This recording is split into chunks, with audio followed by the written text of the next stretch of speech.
Hi, my name's Jason, and I used to be just a good old average American kid living in upstate New York. There's me. I played baseball, mastered Mortal Kombat, went to the prom, said the Pledge of Allegiance every day, and loved my country. I even lived the dream of every American youth, college. Sure, it was a state school, but it also happened to be a party town. Great times all around, right? Well, sort of. I still had to work hard as a pizza guy to make it. And of course, there was school. I had to figure out the computer graphics programs I was working with, as well as attend classes I didn't care about. I certainly didn't know much about geopolitics. Then 9/11 happened and everything changed.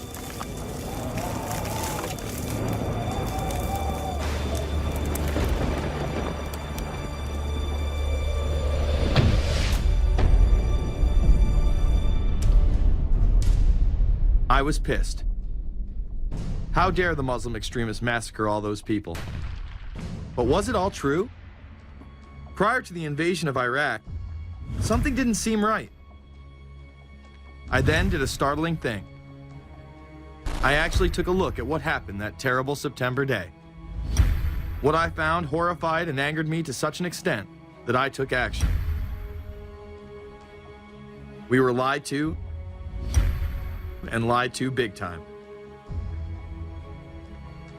Before I knew it, I went from a normal college student to the political guy at the party to one of the guys that brought you the first internet blockbuster, Loose Change.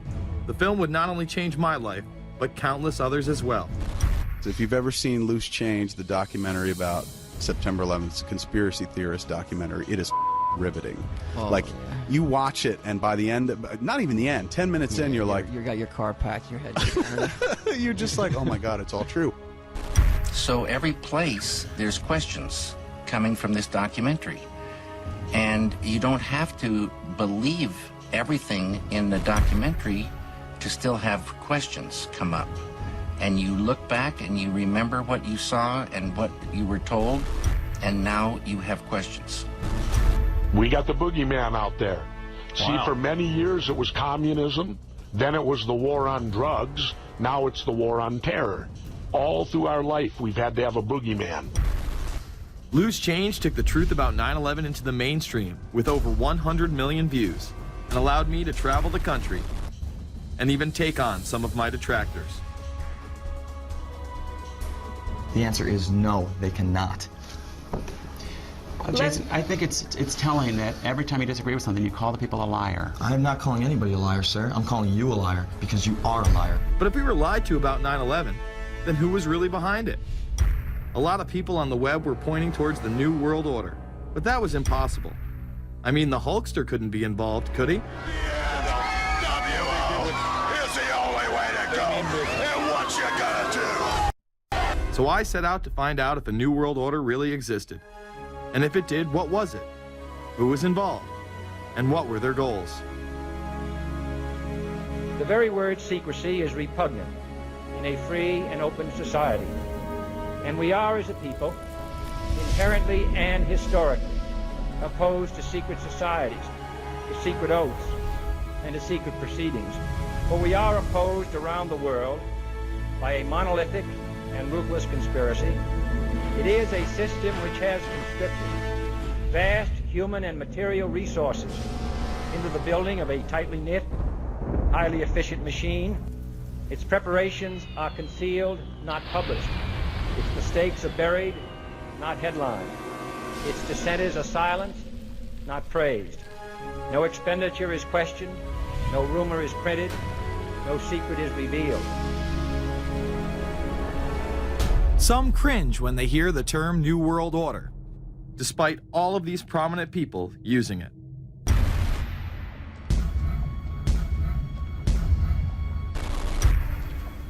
The world that maybe some people dreamt of at that conference back in Bournemouth, when it looked as if maybe history would end, that liberal democracy would triumph, that free market economics would slowly progress, and we'd have a new world order.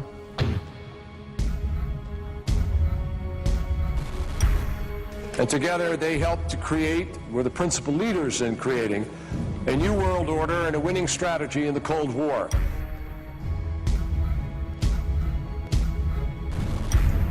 We are part of a new world order.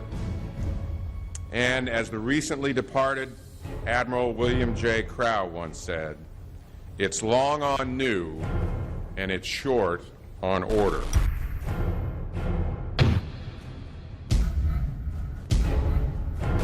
Walter Isaacson wrote a wonderful book about some of the wise men who helped shape the New World Order following the Second World War.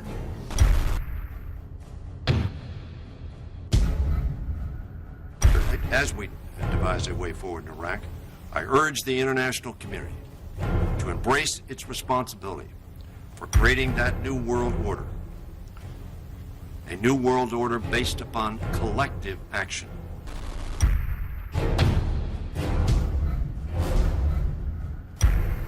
The transatlantic partnership was never just the foundation of our security. It was the foundation of our way of life.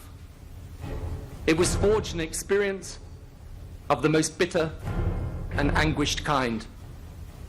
Out of it came a new Europe, a new world order, a new consensus as to how life should and could be lived.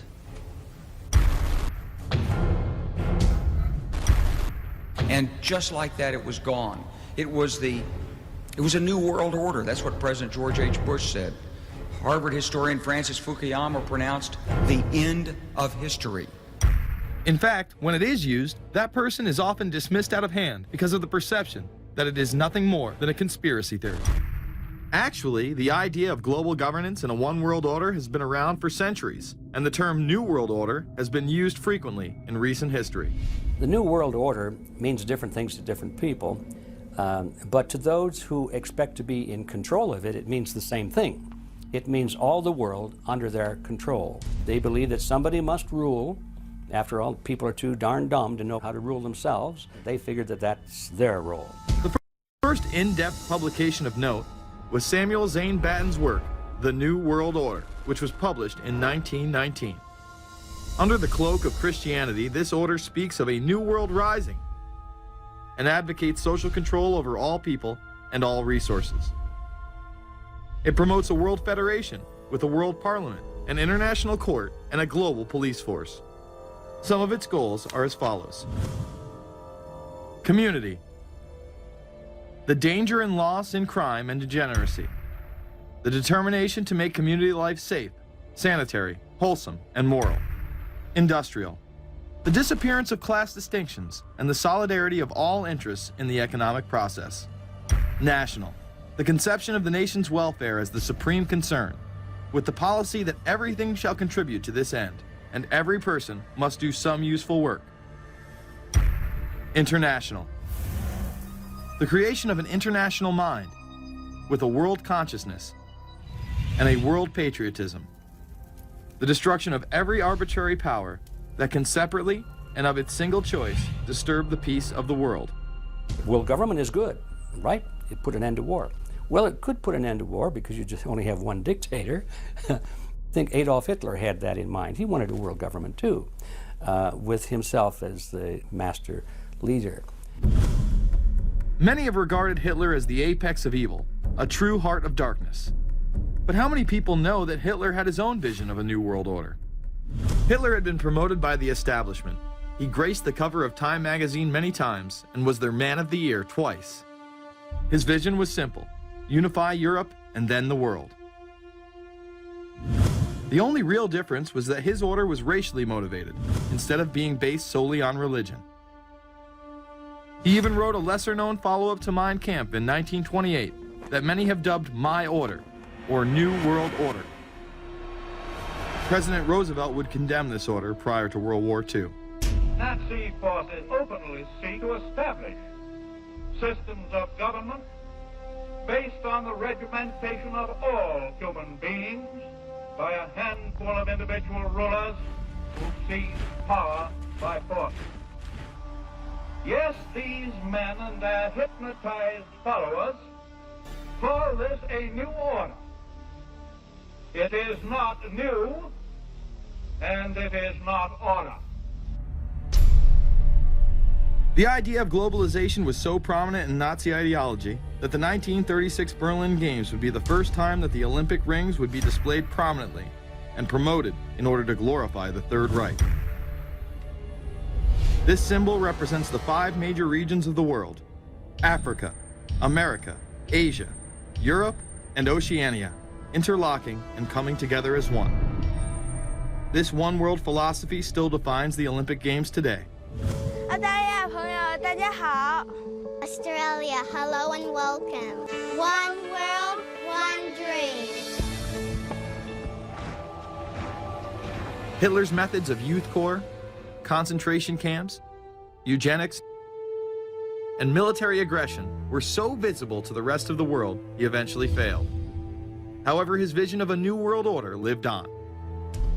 Author H.G. Wells, the man behind The Time Machine and War of the Worlds, would write about a planned world state in which there must be a common faith and law for mankind. In 1939, he would publish a full book on the matter called The New World Order. Wells again has a similar vision, stating that national individualism has to go and that sovereign states must end. He then goes on to write, in the great struggle to evoke westernized world socialism, contemporary governments may vanish. Perhaps his most chilling prediction is that countless people will hate the New World Order, be rendered unhappy by frustration and their passions and ambitions through its advent, and will die protesting against it. Many of them quite gallant and graceful-looking people.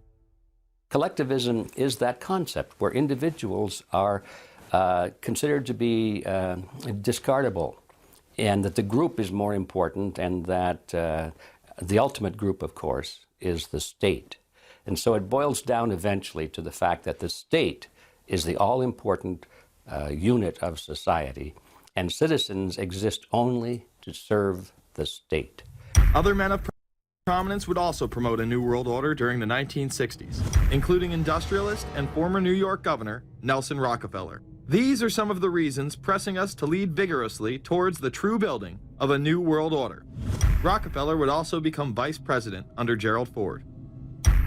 Religious leader Pope Paul VI, delegates to international organizations, public officials, gentlemen of the press, teachers and educators, all of you must realize that you have your part to play in the construction of a new world order. As well as former President Richard Nixon. And the hope that each of us has to build a new world order. However, Nixon was largely a mouthpiece for his most dominant advisor, Secretary of State Henry Kissinger. Kissinger may be the most vocal proponent for a new world order of his era. He has called for it time and time again, in policy papers, meetings, and interviews. Time magazine recognized both Nixon and Kissinger as Men of the Year after announcing their New World Order in China. However, they were working on it long before. In these once classified documents, they both discussed the new order with the president of Indonesia. Mainstream media was even critical of Kissinger's vision in the early 70s. In ragged, spasmodic fashion, a new world order is coming into being, but it looks less and less like the world order that Mr. Kissinger had constructed in his own mind. Kissinger's New World Order would fall under the radar for some time. However, it saw a vast revival during the first Bush administration.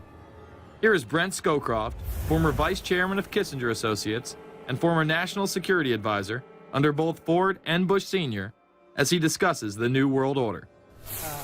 Looking at the subtitle this morning, Are We Ready for the New World Order? Gives me something of the shudders. That phrase, New World Order, I'm afraid I'm partly responsible for resurrecting.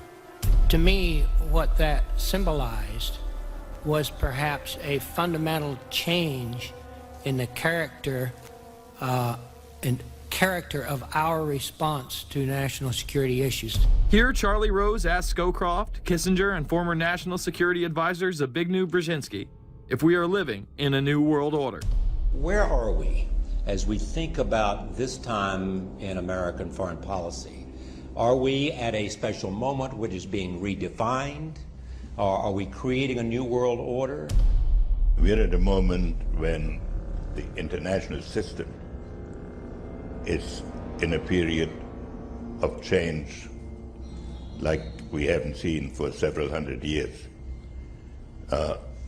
In some parts of the world, the nation state on which the existing international system was based is either giving up its traditional aspects, like in Europe, or as in the Middle East.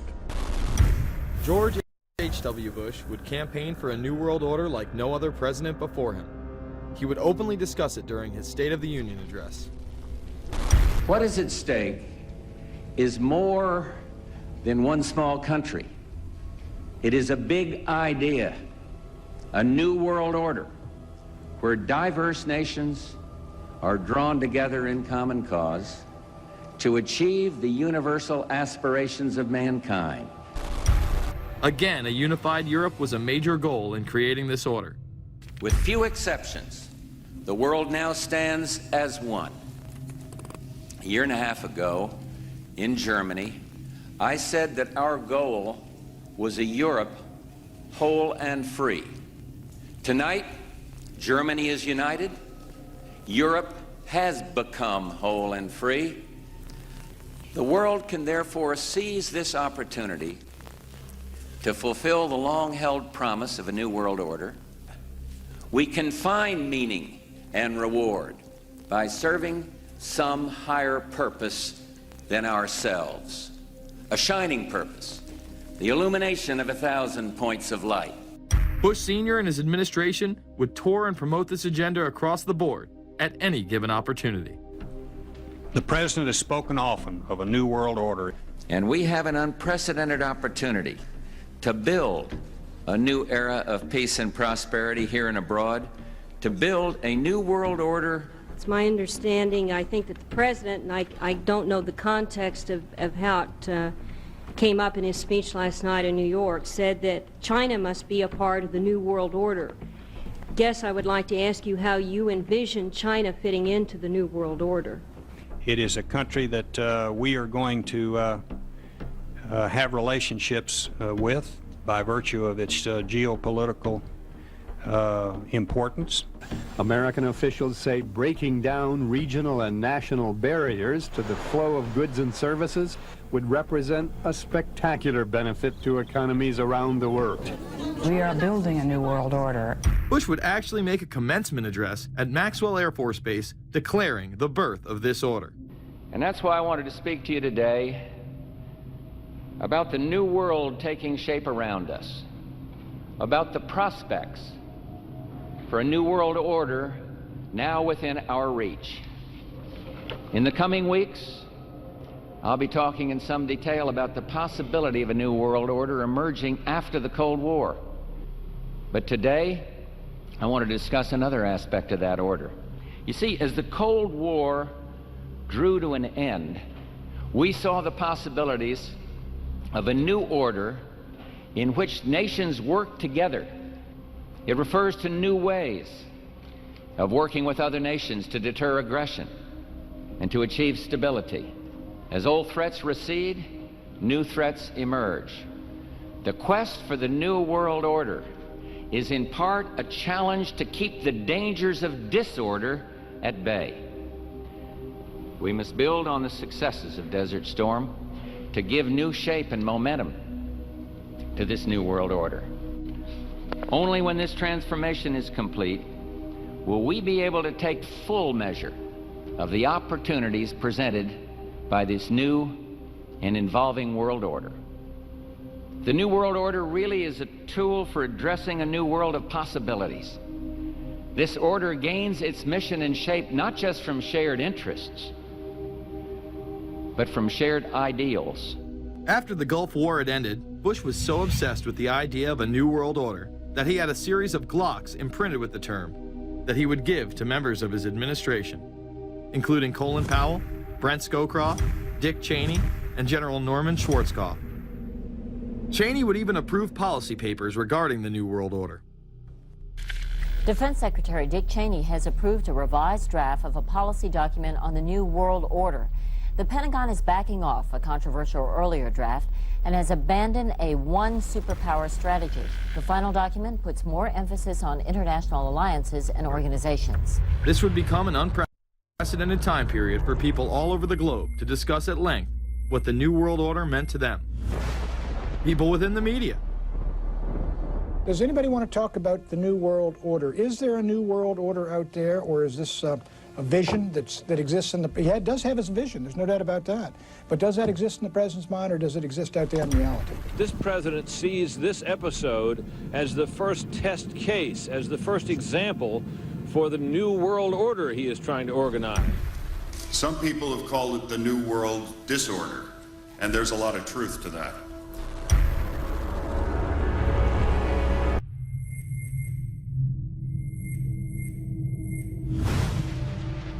University and institutional chairs.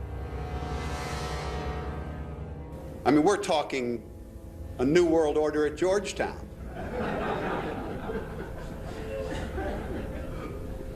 And we'd like to be very much a part of it and continue to live.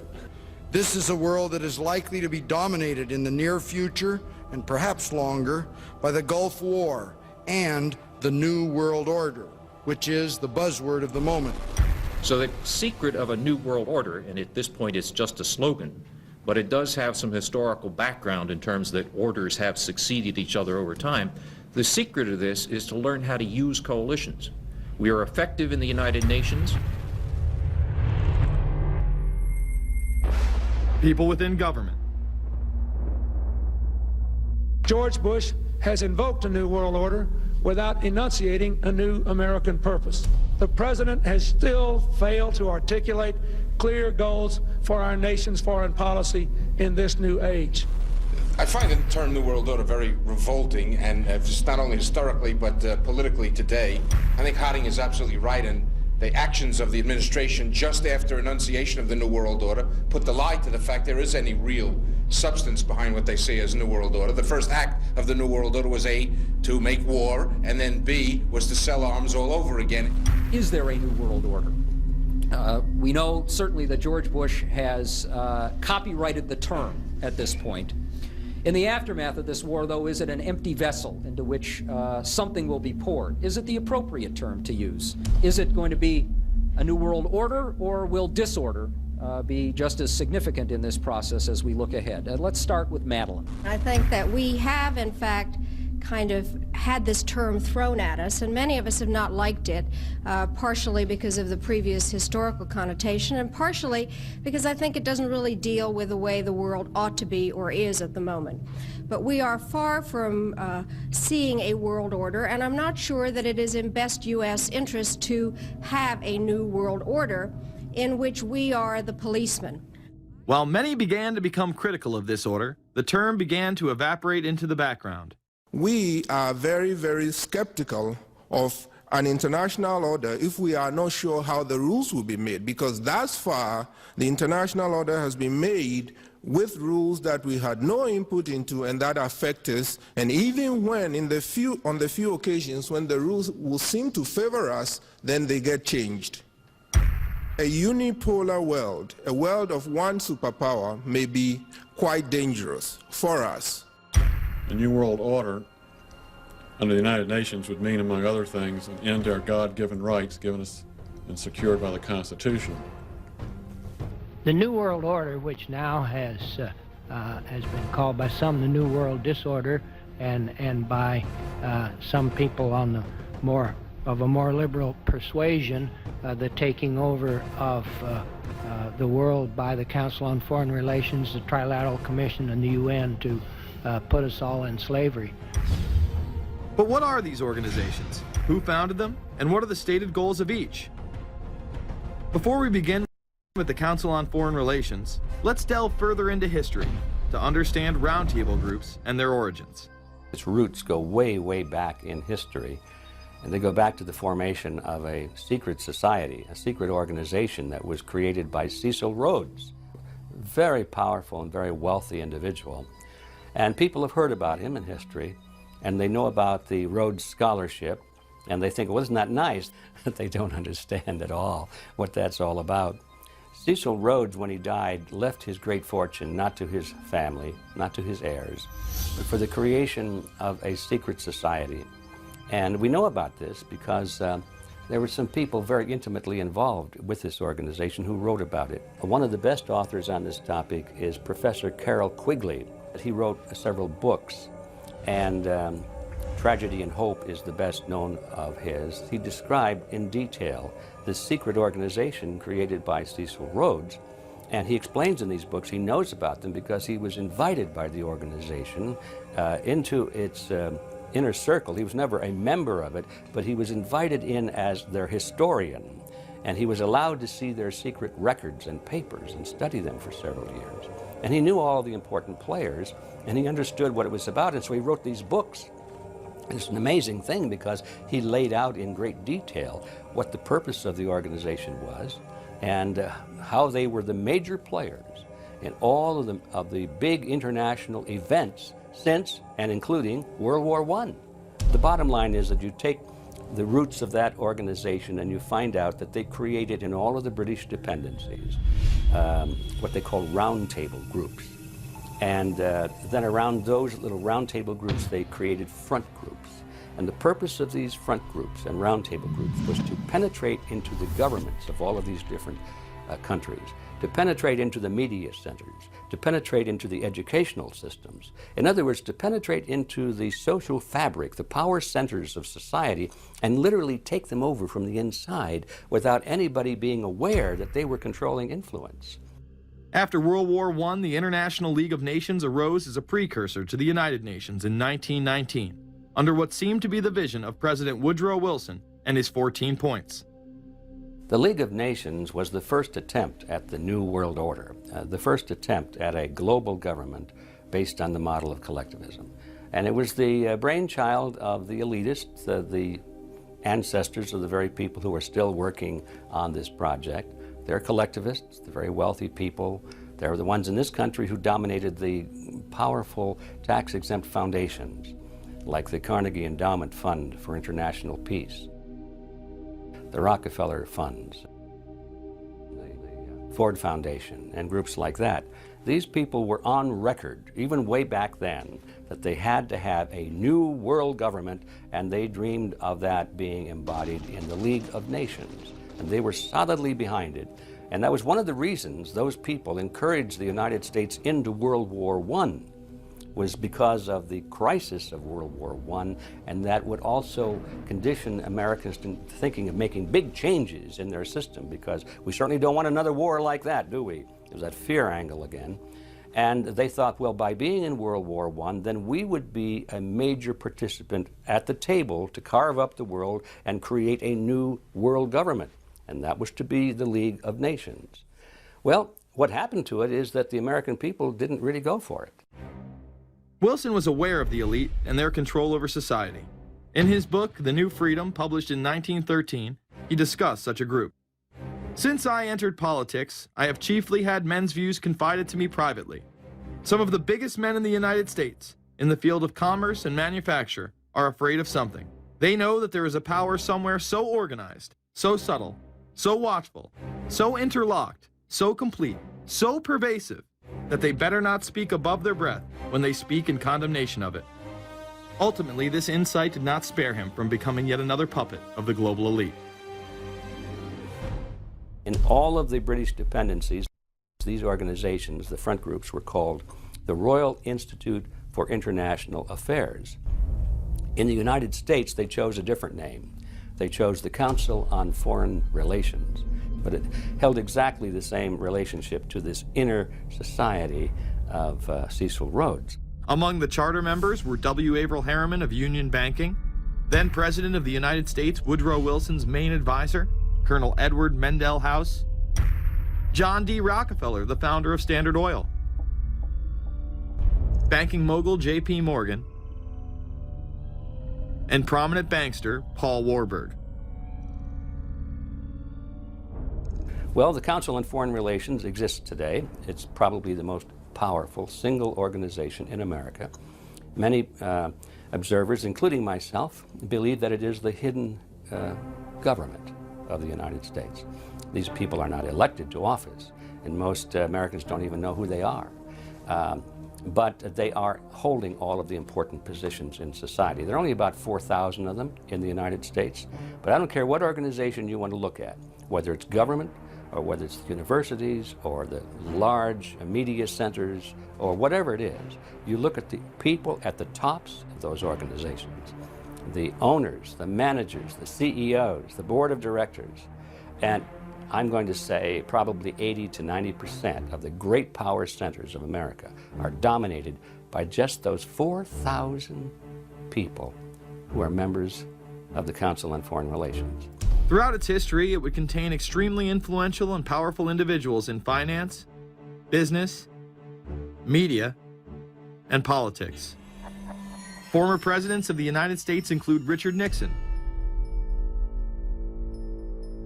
Gerald Ford, Jimmy Carter, and William Jefferson Clinton.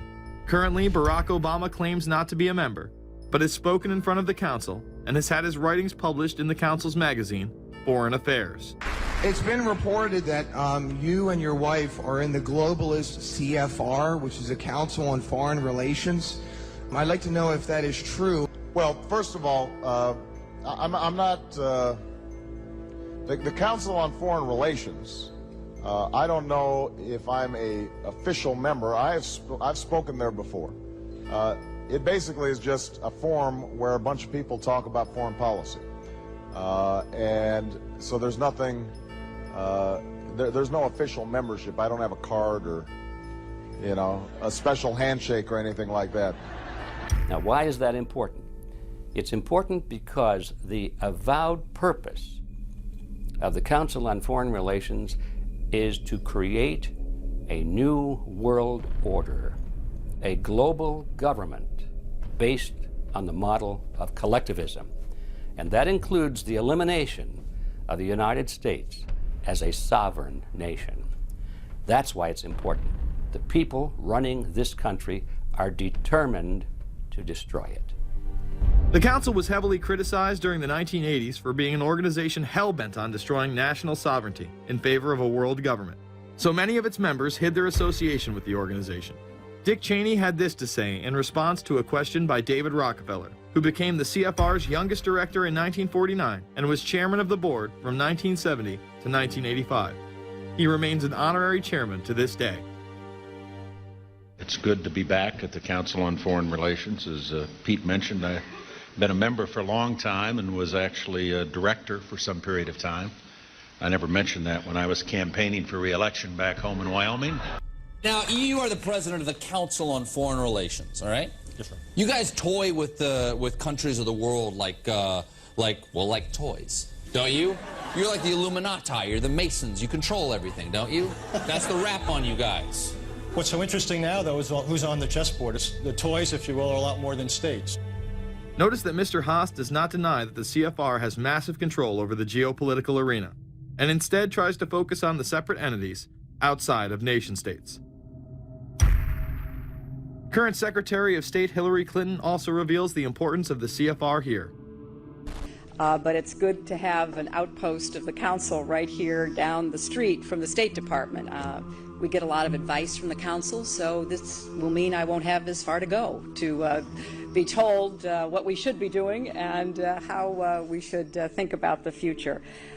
You have these private groups that are run and created by the elite, by the ultra-rich, wealthy families that have been manipulating global markets from behind the scenes for generations.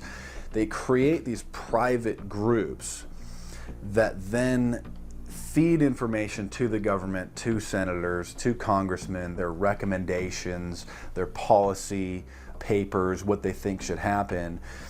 And it's fascinating because if you actually read what it is that they're doing, the recommendations that they make, they're very able to get them put in place.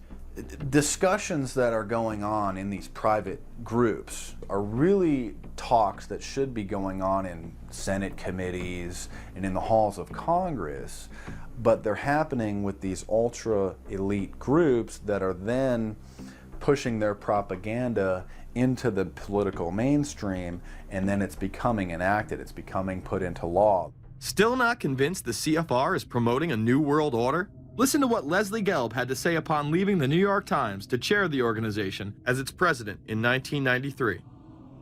I loved it. Doing a column is a great job. I'm going to an equally great but different job, and in a way a job that caps everything I've been doing in my life, in government and academia and in journalism. I think that's what the Council on Foreign Relations will allow me to do. You know, for example, you had me and 3 or 4 other folks on this show a few months ago to talk about the New World Order, right? Exactly. Right? Bob I talk Hormats about and it, you, exactly. Right. I talk about it all the time. New World Order wants a global system where one small central authority of individuals can then dictate a policy that's going to be distributed down to the rest of the world, everywhere, in the smallest little town in the middle of nowhere in some remote country. I now think it's safe to say that the Council is extremely influential on the world stage and openly promote global governance. The Council and the globalists were able to take this agenda to the next level following World War II. The United Nations was born out of the ashes of this conflict. Unlike the League of Nations, the United States not only joined this organization, they championed it. First book I wrote was The Fearful Master, a second look at the United Nations. It was written at a time when it was not popular to be critical of the UN. I mean, the United Nations was viewed by almost everybody as our last best hope for peace. It was a means, we were told, to bring humanity together and put an end to war and live in peace and harmony and promote trade and all of these good things.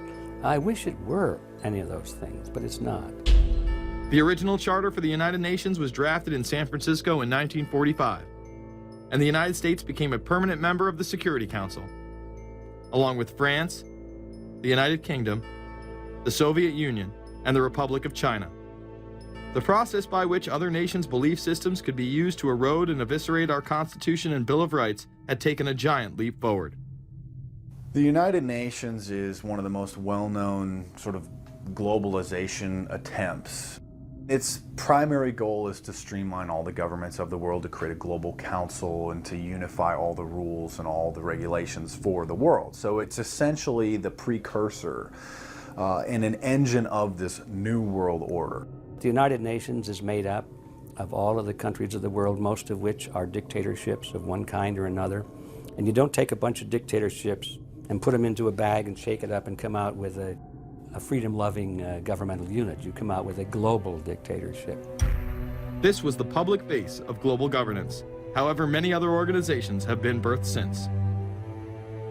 Even more suspect is a private group called the Trilateral Commission. David Rockefeller and Henry Kissinger are among its some 300 influential members. The Trilateral Commission, rich and powerful business and political leaders from Japan, Europe, and North America. The New York-based policy group was formed in 1973 by Chase Manhattan Bank Chairman David Rockefeller. In addition to Rockefeller, there are many other noted American members. Among them, economist Alan Greenspan, former Defense Secretary Harold Brown. George Bush was once a member, but resigned last year before his unsuccessful presidential campaign. Back then, it wasn't politically wise to be aligned with what his party's right wing considered a shadow world government. The United Nations would take over America. The Trilateral Commission would control the world. Just look at its membership, they say. Current and former members include Presidents Clinton, Bush, and Carter. Names like Brzezinski, Christopher, Kissinger, and Schultz. And top executives of ITT, Xerox, Exxon, and Nations Bank. Although this group with only 300 members seems to be at the apex of the power structure, there is yet another group formed in 1954 that is even smaller in number and has a greater influence on world events. Meet the Bilderberg Group. This elite group meet annually around the globe. There is a core group of members who have attended every year for decades, such as David Rockefeller, Henry Kissinger, and Queen Beatrix of the Netherlands. These members invite others who are politically and socially relevant at the time. Each year, around 140 people are in attendance. Real quick, I asked you this question. In June of 2004, you attended a meeting in Italy called the Bilderberg Group. I just want to know what you were doing out there, what that was all about. Because she lied to me and told me she didn't go. I figured you might tell me the truth. All I did was go. They had a Republican and a Democrat. Republican was I gave like a 20-minute talk on the presidential election. You didn't have anything to do with being John Kerry's running mate? Did you talk about that at all? No, because I wasn't his running mate. Okay. I happened to be in Europe then on my way to Russia. I was invited to go to Bilderberg by Vernon Jordan, a friend of mine and a genuine hero of the civil rights movement. And to the best of my knowledge, NAFTA was not discussed by anybody in my presence. Documents released by the group in 2001 reveal that in September of 1955, the group met in Germany and covertly outlined the idea of a European Union. Section E, European Unity, discusses the general support for European integration and unification, and the idea to unify Germany once again with the rest of Europe under a common marketplace. Belgian Viscount and current Bilderberg chairman Etienne Davignon told the EU Observer in 2009 that the next Bilderberg meeting could improve understanding on future action in the same way it helped create the euro in the 1990s. This illustrates the patience, vision, and reach of this organization. It was able to promote and establish both the European Union and a European currency over the course of just under 40 years, incrementally. One of the things that the elitists discussed back at the turn of the century when they were talking about how do you convert the United States into a collectivist system was the fact that you can't do it quickly. You have to let people get used to it incrementally, because any major change would be rejected. The 1957 Conference of Rome, where the Common Market Treaty, providing for free trade in all products, was at last signed. 6 nations, France, Germany, Italy, Belgium, Holland, and Luxembourg, agreed to remove all mutual barriers to trade within 12 to 15 years, the embryo of a political union which they proclaimed to be their ultimate objective. In that fashion, it's possible for people to get used to this process and even to think it's a good thing. People will accept the gradual growth of government, the gradual loss of their purchasing power. They'll accept almost anything if it's done gradually. And we have to be very alert to that. 2008 and 2009 attendees include World Bank President Robert Zoellick, Treasury Secretary Timothy Geithner, former head of British Secret Intelligence Richard Dearlove, Donald Graham, CEO of the Washington Post, CNN host and author of the Post-American World, Fareed Zakaria, and many other giants of business, politics, and media.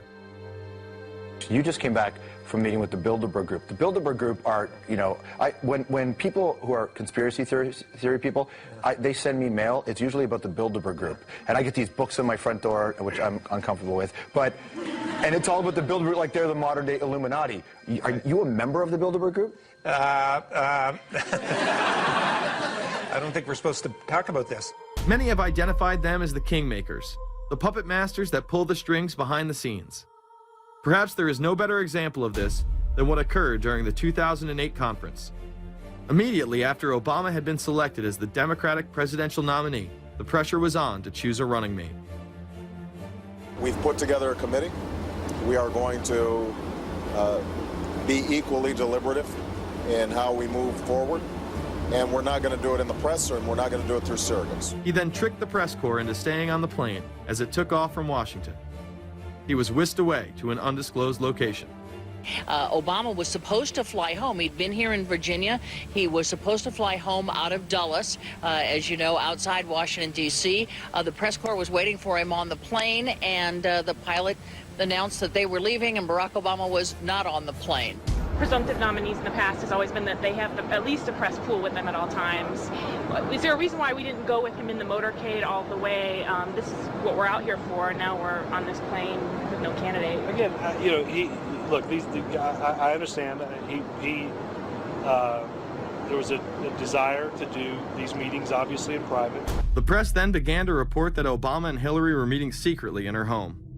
Well, we continue to follow our breaking news. Barack Obama, Hillary Clinton meeting tonight at her house in Washington, D.C. However, it was later revealed that they never actually met at Clinton's home. And we're following this breaking story. Candy Crowley, we understand, has new information. Candy, what have you learned?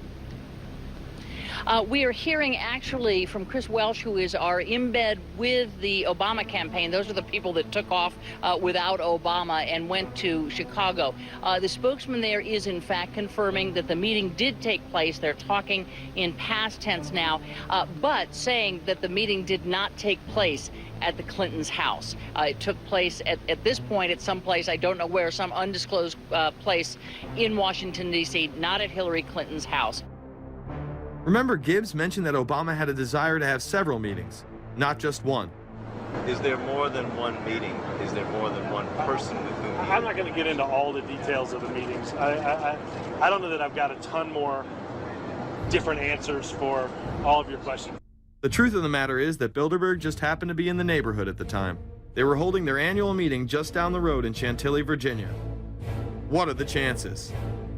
What's interesting and dangerous about the New World Order is that it's not a natural progressing idea. It's just not civilization naturally evolving and organizing into this system. It's the group of extremely powerful people that are manipulating the system to get it to this status from behind the scenes without anybody's knowledge. You have to ask yourself, if there isn't an agenda going on to keep those organizations quiet and to keep them out of the news, to keep the discussions about them behind closed doors, then why is it that these supposed experts on the left and on the right never talk about them? This has been a condensed history of the globalist organizations and their rise to power. But is there a reason they meet behind closed doors? A shadow world government has been mentioned, but to truly understand what that means, let's go back to this iconic warning from President Dwight D. Eisenhower. Progress toward these noble goals is persistently threatened by the conflict now engulfing the world. It commands our whole attention, absorbs our very beings. We face a hostile ideology, global in scope, atheistic in character, ruthless in purpose, and insidious in method. Unhappily, the danger it poses promises to be of indefinite duration. The need to maintain balance in and among national programs. Balance between the private and the public economy. Balance between the cost and hoped for advantages. Balance between the clearly necessary and the comfortably desirable. We have been compelled to create a permanent armaments industry of vast proportions. We annually spend on military security alone more than the net income of all United States corporations. The total influence, economic, political, even spiritual, is felt in every city, every state house, every office of the federal government. Yet we must not fail to comprehend its grave implications. Our toil, resources, and livelihood are all involved. So is the very structure of our society. In the councils of government, we must guard against the acquisition of unwarranted influence, whether sought or unsought, by the military-industrial complex.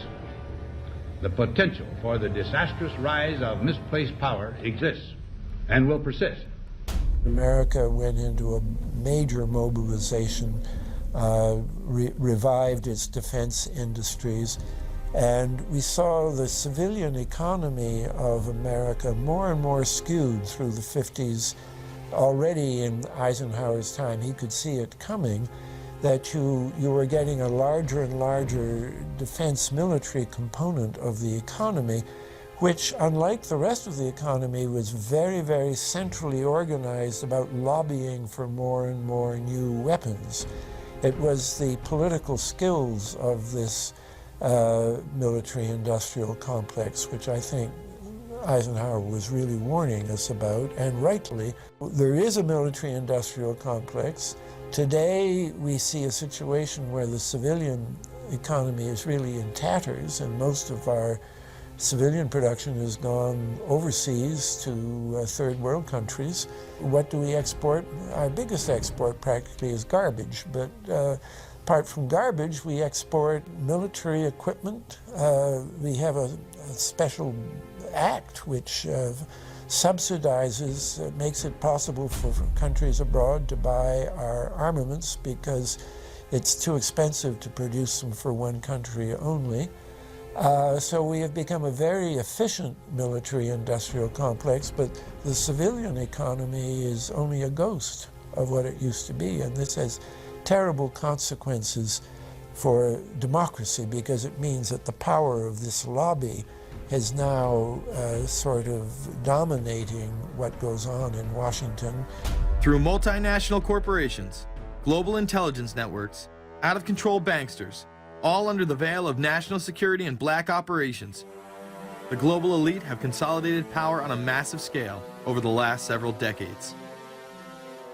You see, global corporations not only fund and develop large technological and military projects here and abroad, they also own the consumer industry and production, as well as all of the important media.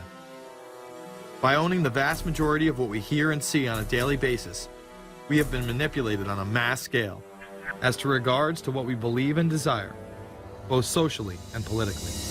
Edward Bernays, the nephew of world-famous psychoanalyst Sigmund Freud, would study group dynamics and become the father of public relations. He authored the book Propaganda in 1928. In it, he described how to intelligently and consciously manipulate the habits and opinions of the masses within a democratic society. He went on to state that those who harness this unseen mechanism of society constitute an invisible government and are the true ruling power.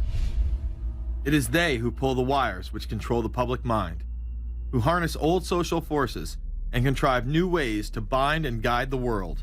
The average American is distracted, mindless, worried about minuscule things, celebrities, as if it was their own family members. And this is by design, because the powers that be, who own the media, know how our brains work.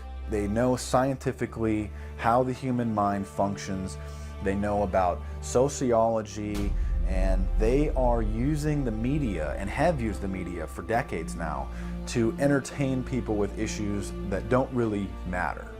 When you have the big news networks covering celebrity issues as if it's the most important thing, it becomes the most important thing. And this is not by accident. This is to keep us out of the way. Because if you're worried about the latest celebrity death, or the latest celebrity couple, or the celebrity breakup, or your sports team having a shot at the Super Bowl or the World Series, there's so much information about those issues that can be discussed that will mesmerize people, and they won't know or care about the real issues that are out there.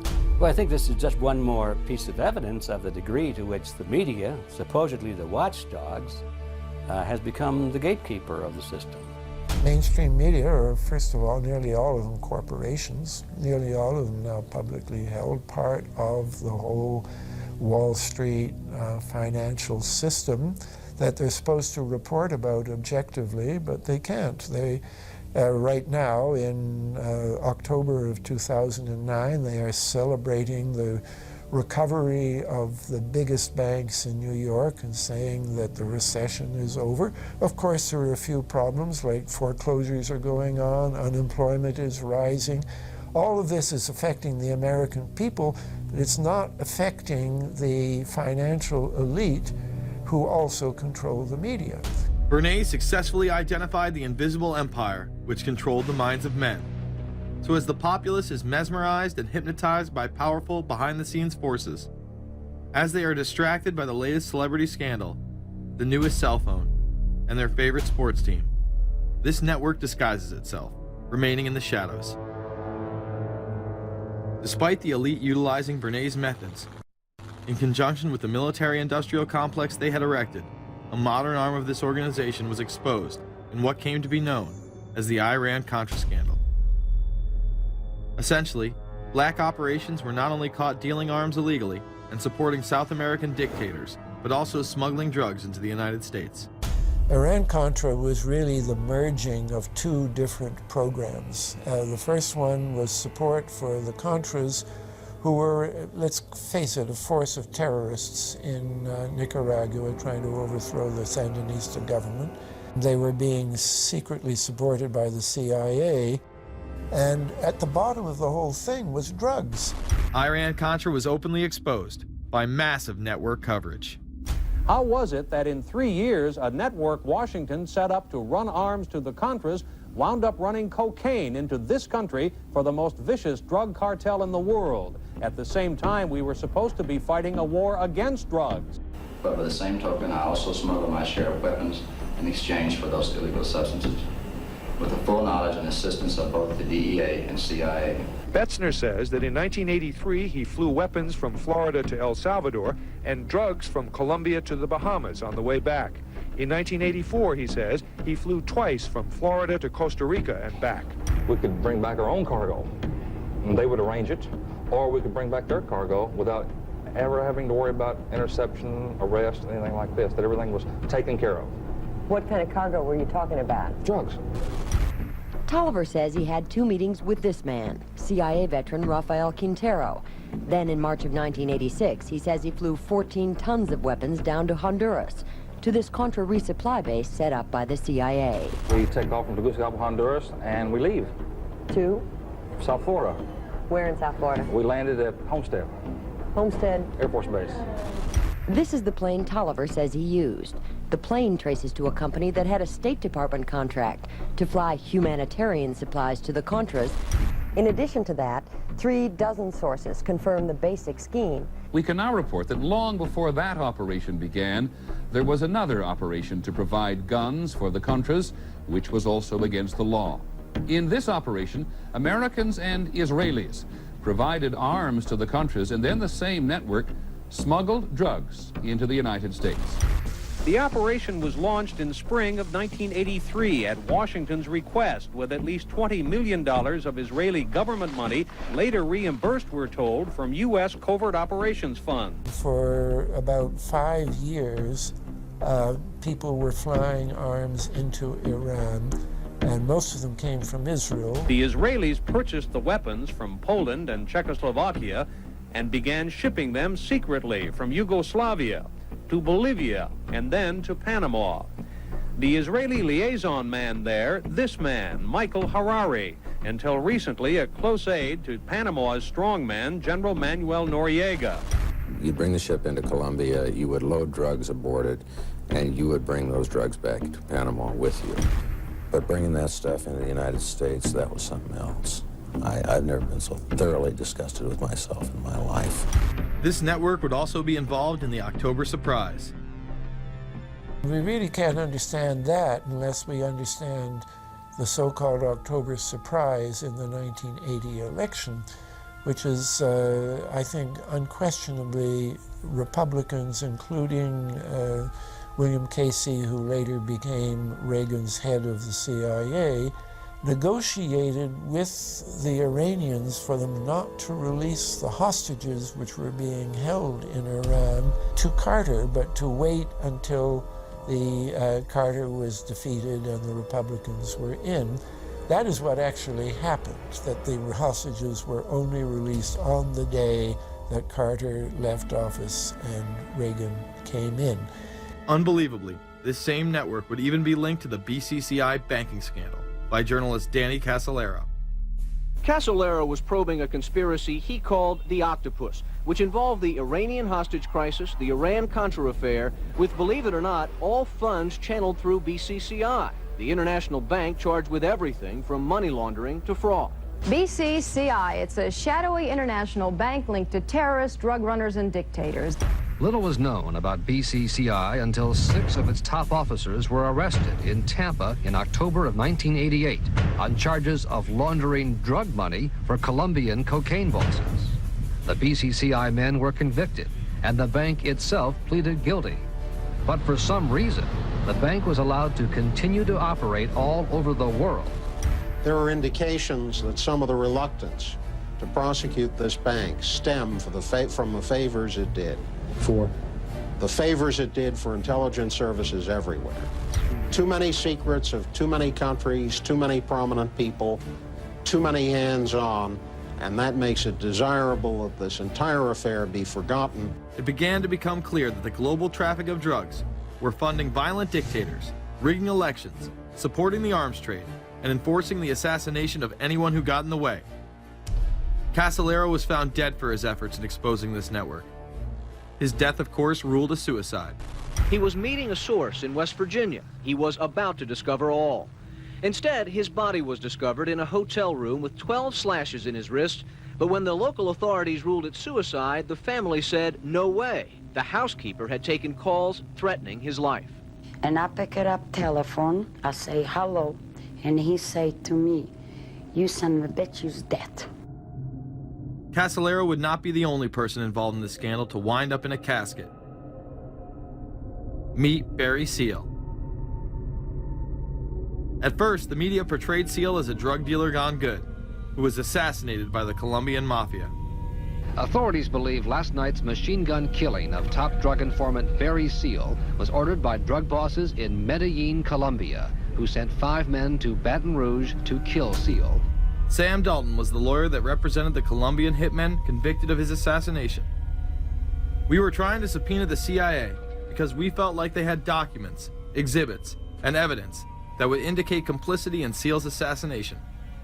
When they were able to gain access of Barry Seal's trunk the night of the murder, the personal phone number of none other than George H.W. Bush was present. Louis Unglesby, the former attorney for Mr. Seal, also confirms that he once called the office of the vice president after Seal had given him the number. You see, the Black Ops drug smuggling operation had not yet been exposed, and intelligence couldn't take any chances. It was later revealed that Seal was involved in smuggling cocaine into Mena, Arkansas, while Bill Clinton sat as governor.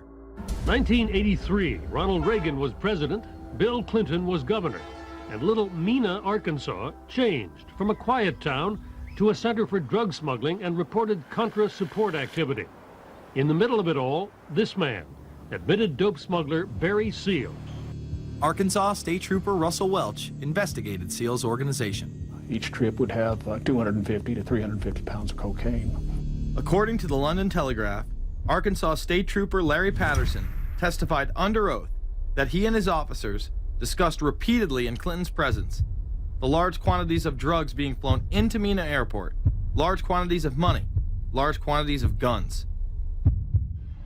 Hot Springs police officers would also record Roger Clinton, Bill's brother, during a cocaine transaction stating, "Gotta get some for my brother.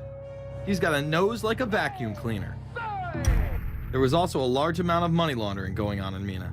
Former IRS agent William Duncan traced some of Seal's drug profits laundered through Mena banks. We had direct testimony from people who were involved in the money laundering operation. We had testimony from people at banks who observed the transactions. What happened when you tried to make this case before a grand jury? I was never asked to present the evidence to a grand jury, ever. This very same network used BCCI to fund the Afghani rebels. The deputy director of the CIA, Richard Kerr, said late today that the CIA did use the Bank of Credit and Commerce International, BCCI, to support CIA activities overseas. Most people still believe that the Soviets had maliciously invaded Afghanistan in order to spread their communist agenda.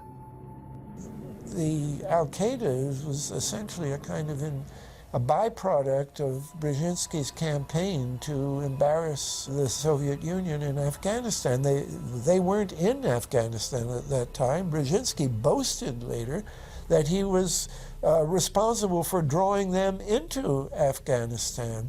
And he did this extraordinary interview with Le Nouvel Observateur in France, and they said, but aren't you worried that you've created this whole new force of Al-Qaeda? And he said, oh, what's more important, a few crazed Islamists or the fall of the Berlin Wall? And they said, but you know, is there no danger? Aren't they dangerous? And he said, nonsense. He said all this in 1998. So I knew Brzezinski at McGill University. We were students together and took very small classes together. And in some ways he's bright, and in some ways he's kind of nuts. And he had the kind of nuttiness that made him attractive to the Rockefellers. Bin Laden and his network were actually funded by BCCI through U.S. covert operations. Well, the reason I bring it up, if you've ever heard any of our call-in shows, you know that we have people that think about the conspiracy theories of people like you. You would be a poster child for these people because you have served on the board of the Council on Foreign Relations. You helped start the Trilateral Commission, and you've been to the Bilderberger Group. Are people too close in this world, people in business, too close to the governments?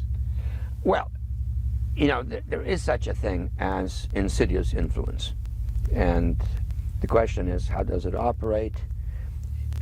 Does it involve bribery?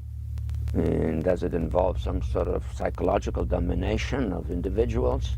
I don't believe in this notion of some sort of secret societies controlling people. But of course, in any political system, there are sort of over-the-table and under-the-table arrangements.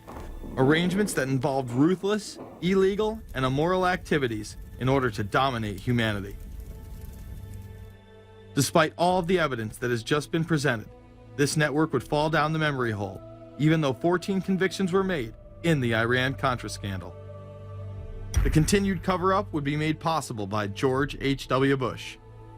These documents that came forward in the North trial clearly reveal the involvement of the vice president to a greater degree, I think, than he has acknowledged heretofore.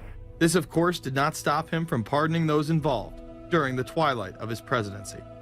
Some new reverberations today to President Bush's Christmas Eve surprise, the pardoning of former Defense Secretary Caspar Weinberger and several others in connection with the Iran-Contra allegations. Well, now the special prosecutor says it's the president who needs to explain some things.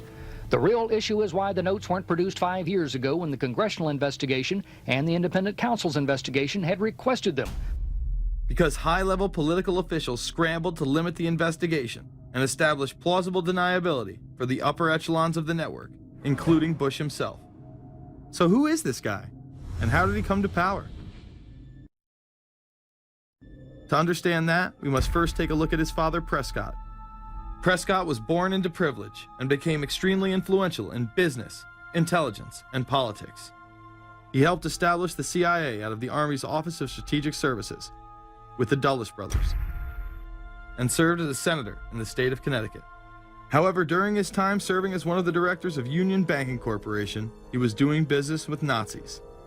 The Bushes have been sort of at the heart of the military-industrial complex since its very beginning, and that Prescott was involved in a firm that actually fronted for Nazi firms in America. In fact, Union Banking and its subsidiaries were seized by the United States government in October of 1942 under the Trading with the Enemy Act. After the war, the assets were returned, a few fines were paid, and it was swept under the rug of forgotten history.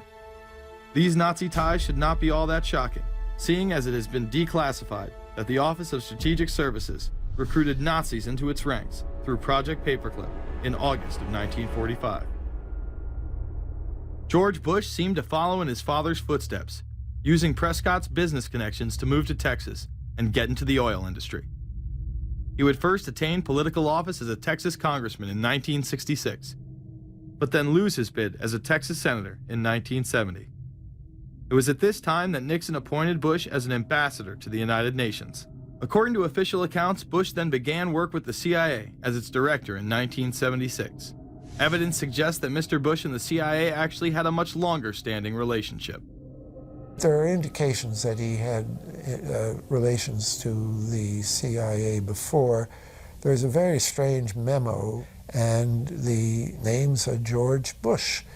And when this was published, there was a lot of fuzzing of the issues, but given George H.W. Bush's strong connections with the Cuban community, I think there is a good chance that it was the George Bush we know, so that he did have a CIA connection.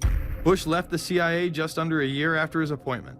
He is credited with restoring the agency's morale, as its image was being shattered by the Church Committee's revelations of the CIA's unauthorized activities involving assassinations and corruption.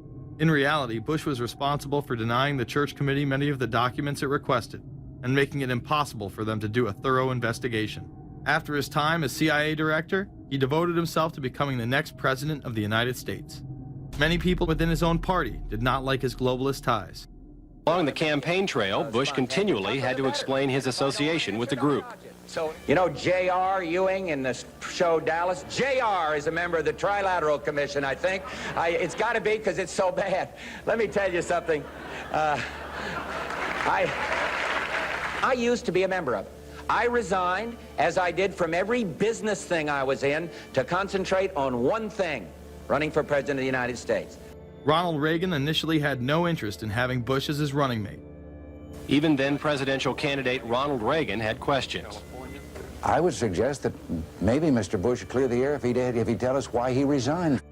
Reagan's backers then forced him to choose their intelligence frontman, George H.W. Bush, as his vice president. But in spite of last year's campaign rhetoric, all seems to be back to normal between George Bush and his old colleagues. And President Reagan, who is relying on many of these powerful business leaders to make his economic package work, will host commission representatives at the White House Monday. After Reagan's election, there was an attempt on his life, just 69 days into office. Astoundingly, Bush would again be connected. So just who is John Hinckley, Jr.? When he left this neighborhood 8 years ago, he was, by all accounts, well-liked and seemingly normal. This donut shop near the motel was visited by Hinckley, who reportedly waited for a phone call here each day, even though he had a phone in his motel room. The nature of the calls is not known. A touch of irony. The young man walking with the elder Hinckley is 30-year-old Scott Hinckley, John Jr.'s brother. He and Vice President Bush's son, Neil, are friends. They had planned to have dinner together in Denver tonight. The plans have been canceled. We were told Hinckley was a madman acting alone. If that was the case, why was he making phone calls from a payphone down the road instead of his hotel room? Why was the would-be assassin's brother a family friend of the man who stood to gain the presidency? While Reagan led the nation in the public eye, Bush exploited his power through the largely unknown Continuity of Government Directive. In the United States federal government, there is a super-secret agency which controls this shadow government. The National Program Office allowed Bush and his network to attain executive emergency powers. Ronald Reagan authorized the National Program Office when he signed a top-secret directive in 1982. Oliver North was one of the key officers responsible for the program's startup. Under the NPO's direction, 4 agencies were charged with execution of the Doomsday Plan: the CIA, the Departments of State and Defense, and the Federal Emergency Management Agency. An effort was being made to consolidate continuity of government programs across several major departments of the government under one office. After 8 years of secret wars, covertly sponsored revolution and assassination had advanced globalist interests and allowed Bush to achieve his lifelong dream by becoming the 43rd president of the United States. The fall of the Soviet Union left the United States as the sole superpower in the world. The Wolfowitz Doctrine stated, "We must maintain the mechanism for deterring potential competitors from even aspiring to a larger regional or global role." The New World Order was on display with the first Gulf War and the creation of a European Union. After losing to his crony Bill Clinton, he faded into the background as the agenda for a New World Order marched forward. After 1989, President Bush said, and it's a phrase that I often use myself, that we needed a New World Order. We have just exposed many of the globalist operations, including drug dealing, funding terror, dealing arms, and taking over the United States government by stealth. Whenever these agendas were threatened, those who opposed them ended up dead.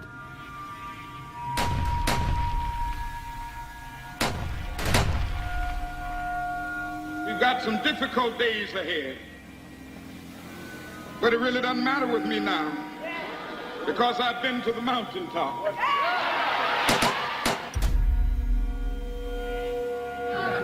My thanks to all of you, and now it's on to Chicago, and let's win there. Thank you very much.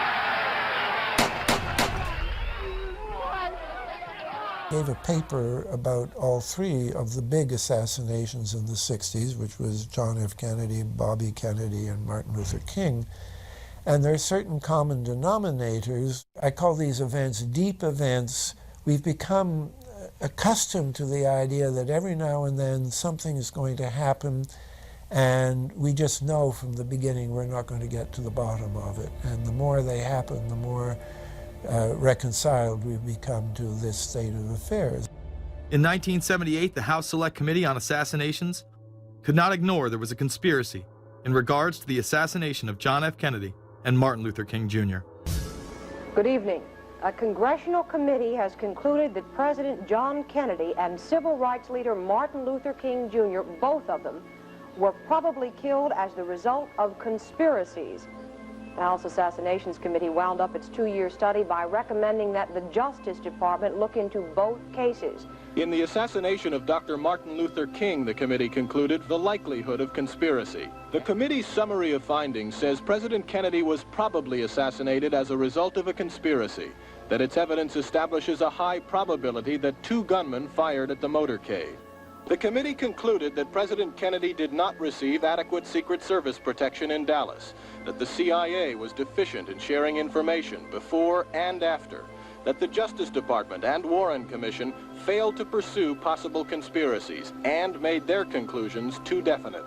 There seems to be no debate that the CIA and Secret Service were involved in the assassination, as you can clearly see 2 Secret Service agents being taken away from their positions at the back of Kennedy's vehicle just moments before the assassination. And no matter what you believe about Oswald, it has now been declassified that Oswald was trained by the CIA in 1957 under the cover of the Office of Naval Intelligence. These political assassinations continue to this day.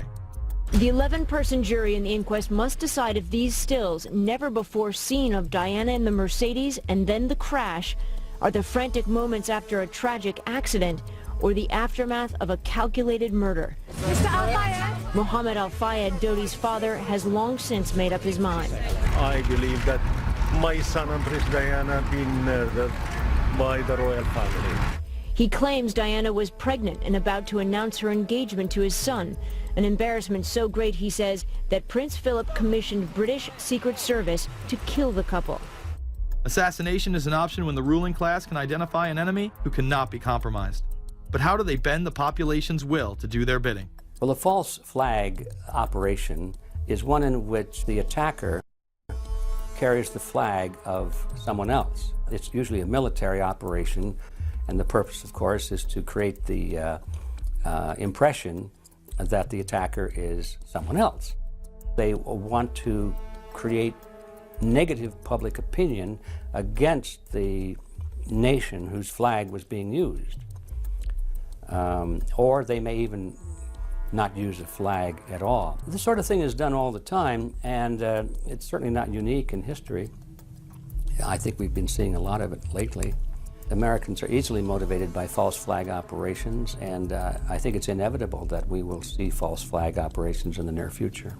It is used in order to seize power at an accelerated pace. A very well documented modern example of this is the Tonkin Gulf incident. There were 2 sets of Tonkin Gulf incidents. The first one on August 2nd were real but trivial. The second on August 4th, 2 days later, were the ones to which we actually sent planes off in retaliation and were, in theory, much bigger, a torpedo attack on a U.S. destroyer, but in fact it never happened. When McNamara visited Vietnam, he confirmed the Tonkin Gulf incident never occurred, and once again, we were lied into war. To this day, I don't know what happened on August 2nd and August 4th, 1964 in the Tonkin Gulf. The general provided the answer, saying his Navy attacked the Maddox on August 2nd. But on the 4th, nothing happened. There was absolutely nothing, he said. We know for a fact now that NSA and CIA both falsified their reports up to Johnson on that day to make it look as if there had been an attack. Upon the fall of communism, a new threat had to be established in order to maintain their military-industrial complex and keep the people in fear of invisible enemies. More modern examples of this have been used not only to start conflicts abroad, but to instill fear in large populations in order to demonize groups and further erode civil liberties. The majority of people still believe that Timothy McVeigh was a right-wing extremist who bombed the Oklahoma City building with a Ryder truck because he was upset with the government. People close to the event told a very different story.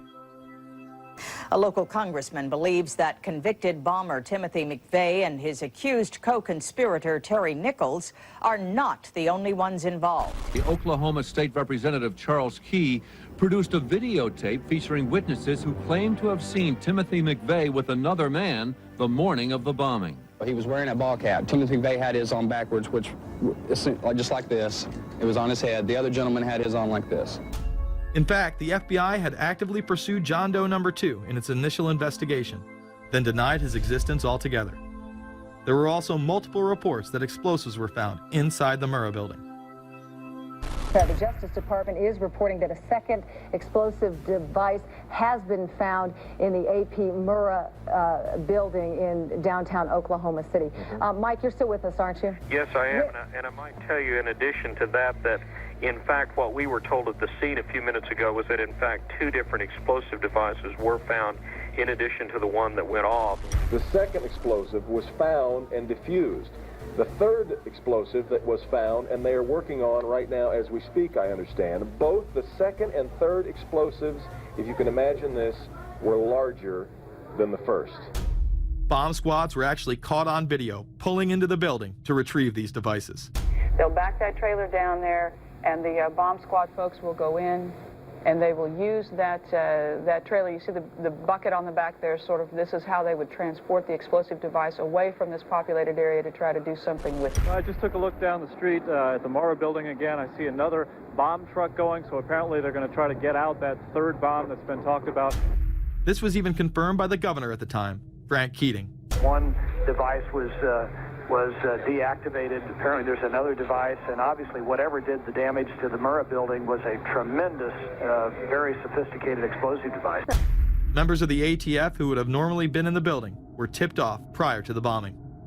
He saw what appeared to be a police bomb squad truck near the Murrah building 2 hours before the blast. It had a shield on the side of the door, and it said bomb disposal or bomb squad below it, and I really found that interesting. Another witness who spoke to ABC News on the condition of anonymity will tell the grand jury tomorrow he was told by an ATF official agents working in the building had been warned in advance not to come to work. He just came out and told me that the ATF wasn't in the building that day. They'd been tipped by their pagers not to come to work, which I was flabbergasted. McVeigh would even claim in a letter written to his sister, which was published by the New York Times, that he was actually recruited for black operations, which included smuggling drugs into the United States, as well as assassinations. One may brush this off as the ravings of a madman. However, McVeigh was filmed at the Camp Grafton military facility in North Dakota on August 3, 1993. McVeigh's official records state that he was discharged over a year prior from the Army Reserve in May of 1992. Perhaps even more interesting is that Camp Grafton was specializing in training troops in explosives and demolitions at the time. When all was said and done, the security tapes reported to have captured the entire thing on video were rounded up and classified. In 2009, they were finally released, and magically none of them caught the bombing. The excuse being they were all having their tapes changed at that exact moment. This event would be labeled domestic extremism, which was used to demonize critics of world government, militias, and create fear within the populace. Muslim extremism seemed to show its ugly face in then unprecedented fashion on February 26, 1993. A truck bomb had gone off in the parking area of the World Trade Center. Luckily, the bombers failed to follow instructions and parked the truck carrying the explosives against the main support column. What is not discussed, however, is the bomb was actually built by an FBI informant under the supervision of the FBI. Ahmed Salam, a former Egyptian army officer who had been doing undercover work for the FBI, was the man who actually built the bomb. When he was told that he would have to use real bomb-making material instead of harmless substitutes, he became suspicious and began taping his conversations with FBI officials. Last winter, the FBI was praised for its speed in cracking the case of the World Trade Center bombing and bringing 4 suspects to trial. Now, there is some evidence that the FBI may have known of the plot in advance through an informant and might even have stopped the bombing that killed 6 people. Notice the media emphasizes that they might have been able to stop it. They then gloss over the fact that the bomb was built by their agent, under FBI supervision in conjunction with the district attorney. FBI agents might have been able to prevent last February's deadly explosion at New York's World Trade Center.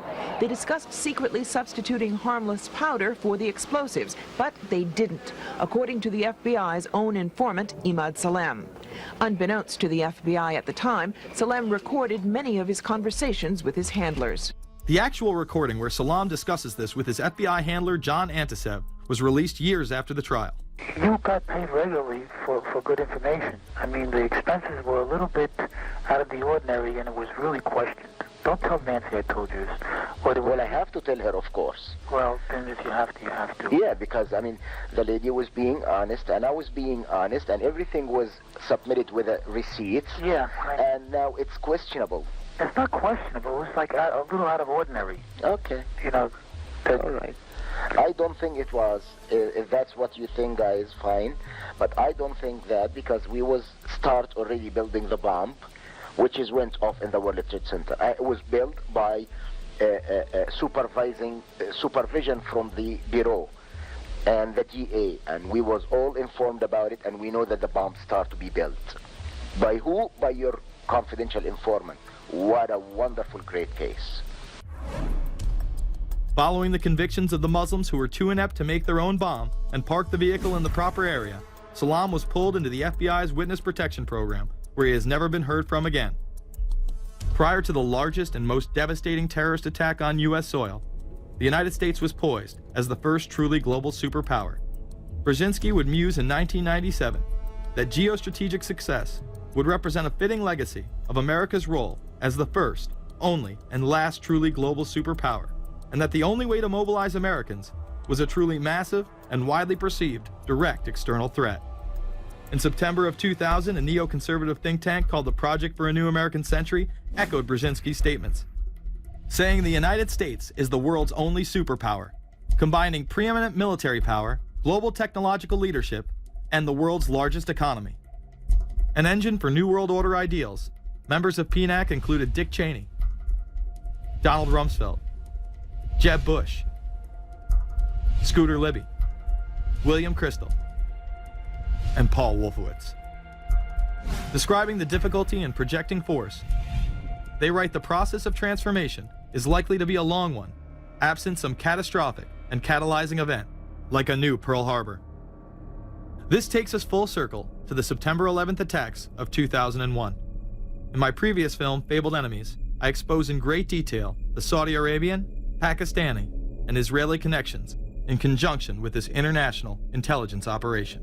In the early 1980s, bin Laden worked with operatives from U.S. intelligence, the Pakistani military, and Arab states.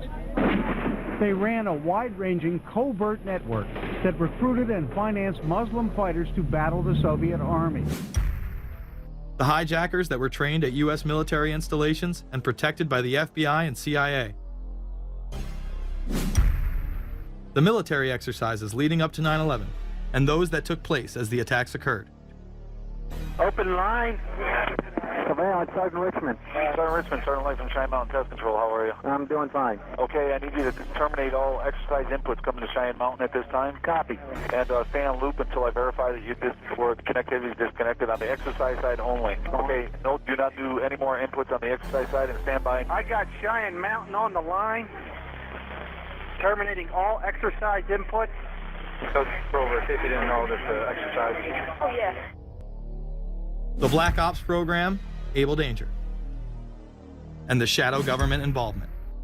This morning we learned that the Vice President wasn't the only one sent to an undisclosed location on September 11th, that an entire backup government was and is still there and may be there for as long as anyone now at least can imagine. As well as much, much more. The government has lied about 9/11 repeatedly and used it to dominate the Middle East, while creating an evolving police state here, encroaching on civil liberties at home. And of course, building a new world order. There is a chance for the President of the United States to use this disaster to carry out what his father, a phrase his father used, I think, only once, and hasn't been used since, and that is a new world order.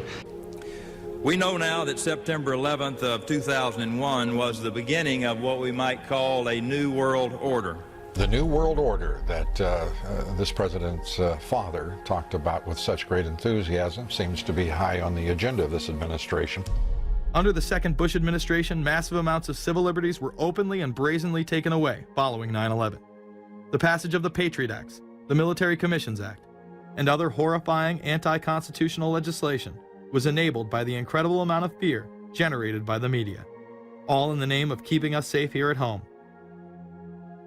The war itself would create huge profits for the military-industrial complex, and the globalists would seize even more power and control over Middle Eastern resources in what they planned to become a Eurasian Union under their control. Although the establishment claimed to be fighting for our freedom abroad, they were destroying our sovereignty by stealth. Expanding on NAFTA, they were able to consolidate power on the domestic front by deindustrializing the United States through CAFTA, the Central American Free Trade Agreement, as well as the SPP, the Securities and Prosperity Partnership. Opponents, however, say the initiative is nothing less than a plan to create a North American Union that would eliminate sovereignty for all three nations. Building on the North American Free Trade Agreement, the NAFTA section of the Commerce Department is busy drafting laws and regulations for a North American Union, a union of Canada, America, and Mexico. The President has attended secret meetings and signed at least 2 agreements under the Security and Prosperity Partnership Program. The stated goal established by Presidents Bush, Fox, and Prime Minister Paul Martin is integration by 2010. It's a plan from the business elites, the political elites, that will cost more American jobs, cost American sovereignty, but it would fulfill the president's father's vision. Now, former United States Trade Ambassador Robert Zoellick is talking about it again with renewed vigor. This time, a new world order with business at the helm of trade and economic policy. It's an agenda that goes hand in hand with the United States, Mexico, and Canada, working quietly and behind the scenes to promote a common market with common deregulation for the benefit of multinational corporations. It's remarkable to me, the arrogance, the idea of just simply throwing away the nation's sovereignty, but they're trying to do so in so many ways. People better understand that they mean exactly what they're saying. It's a new world order they're trying to create. Dobbs, the only mainstream anchor to expose the New World Order, resigned shortly after bullets were fired into his home. The elite do not plan on waiting around for these unions to be formed before implementing the next step in global government. Through the vast global economic crisis of the last few years, they have been able to devalue the dollar and undermine it as the world's reserve currency. They have allowed the Federal Reserve and IMF to consolidate power by taking control of the Securities and Exchange Commission, as well as issuing a global currency instead of the dollar, disguised as a special drawing rights unit. This aspect of the New World Order was announced at the G20 in April of 2009. There is a big thing that's going to happen in London at this G20, and then they're hiding it, they're camouflaging it, they're not talking about it. Coordination of international regulation. What they are going to do is to put our Fed and our SEC under the control, in effect, of the IMF. The New World Order, that's what they're planning in there, is to undermine the U.S. currency, and it's just really sad. What it really is putting the American economy under international regulation. Yeah. And those people who have been yelling, oh, the UN's going to take over global conspiracy government. Theorists. They've been crazy, but now they're right. There's 20 or whatever people in the G20, say there's 20 ministers, thousands of us, and we can't get our voices heard. When Geithner said he would be open to the idea of a global currency last week, yeah. Those conspiracy people had said and suggested that for years. Right. You're not wrong. Cash is becoming weeded out. Cash will most likely be eliminated or extremely difficult to use in many situations, so that you'll have to use the global currency or the electronic currency. Even though a physical global currency is yet to exist, groups such as BRIC are openly promoting a new reserve currency, which is a conglomerate of Brazil, Russia, Indonesia, and China. Get everyone in the whole world using one currency, which some people think that's a good idea. Russian President Dmitry Medvedev recently showed off a sample coin of the new world currency at the G8 in July of 2009. We have also agreed today additional resources of $1 trillion that are available to the world economy through the International Monetary Fund and other institutions. This includes 250 billion from special drawing rights, the reserve currency of the IMF, drawing rights that will be issued to countries who are part of the International Monetary Fund. I think a new world order is emerging, and with it the foundations of a new and progressive era of international cooperation. The head of the European Union is also calling for global government. 2009 is also the first year of global governance, with the establishment of the G20 in the middle of the financial crisis. Gordon Brown has called for a world constitution. We now need nothing short of a world constitution for the global financial system. Both Gordon Brown and Barack Obama had been groomed to be the next Anglo-American spokesman for this new world order after Bush and Blair stepped down. Here is Gordon Brown in front of the CBI prior to him being chosen to become Prime Minister. And it's only now that we can begin to understand that the world order that globalization brings and what it's going to look like. But what does the new world order mean for countries like ours who are looking to succeed? And the question for us is how we meet and master all these challenges to ensure that Britain enhances its competitiveness in the process and realizes what I believe is our destiny of success in this new world order. A new world is emerging. It is a new world order with significantly different and radically new challenges for the future. President Barack Obama has also espoused similar views on globalism. Here he is in Berlin, Germany, in July of 2008, in what media have dubbed his New World Order speech. Well, there have been extraordinary scenes in Berlin tonight as thousands of people gathered to hear Barack Obama deliver key foreign policy speech on his current European tour. The Democratic presidential hopeful laid out his vision for America's place in a new world order. In this new world, such dangerous currents have swept along faster than our efforts to contain them. And that is why we cannot afford to be divided. No one nation, no matter how large or powerful, can defeat such challenges alone. But the burdens of global citizenship continue to bind us together. In this new century, Americans and Europeans alike will be required to do more, not less. Partnership and cooperation among nations is not a choice. It is the only way, the one way, to protect our common security and advance our common humanity. That is why America cannot turn inward. That is why Europe cannot turn inward. America has no better partner than Europe. Now is the time to build new bridges across the globe as strong as the one that binds us across the Atlantic. Now is the time to join together through constant cooperation and strong institutions and shared sacrifice and a global commitment to progress to meet the challenges of the 21st century. Barack Obama also became the first sitting president to ever become the chair of the Security Council for the United Nations, which only further cites his allegiance to world government. In an era when our destiny is shared, power is no longer a zero-sum game. No one nation can or should try to dominate another nation. No world order that elevates one nation or group of people over another will succeed.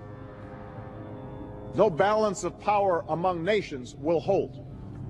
The traditional divisions between nations of the South and the North make no sense in an interconnected world. I think his task will be to develop an overall strategy for America in this period when really a new world order can be created. It's a great opportunity. The globalists, who know that Obama is going to promote their plan, want to make him such a superhero that nobody will question what he's doing. He is very much a product of the system that he is now technically in charge of. Obama alone, or the Democrat Party alone, is not responsible for his massive rock star status. It's been done by the media. This establishes that Obama is an unapologetic globalist who holds no one nation above another, despite its policies. Perhaps we should move towards a society more like China if that's the case.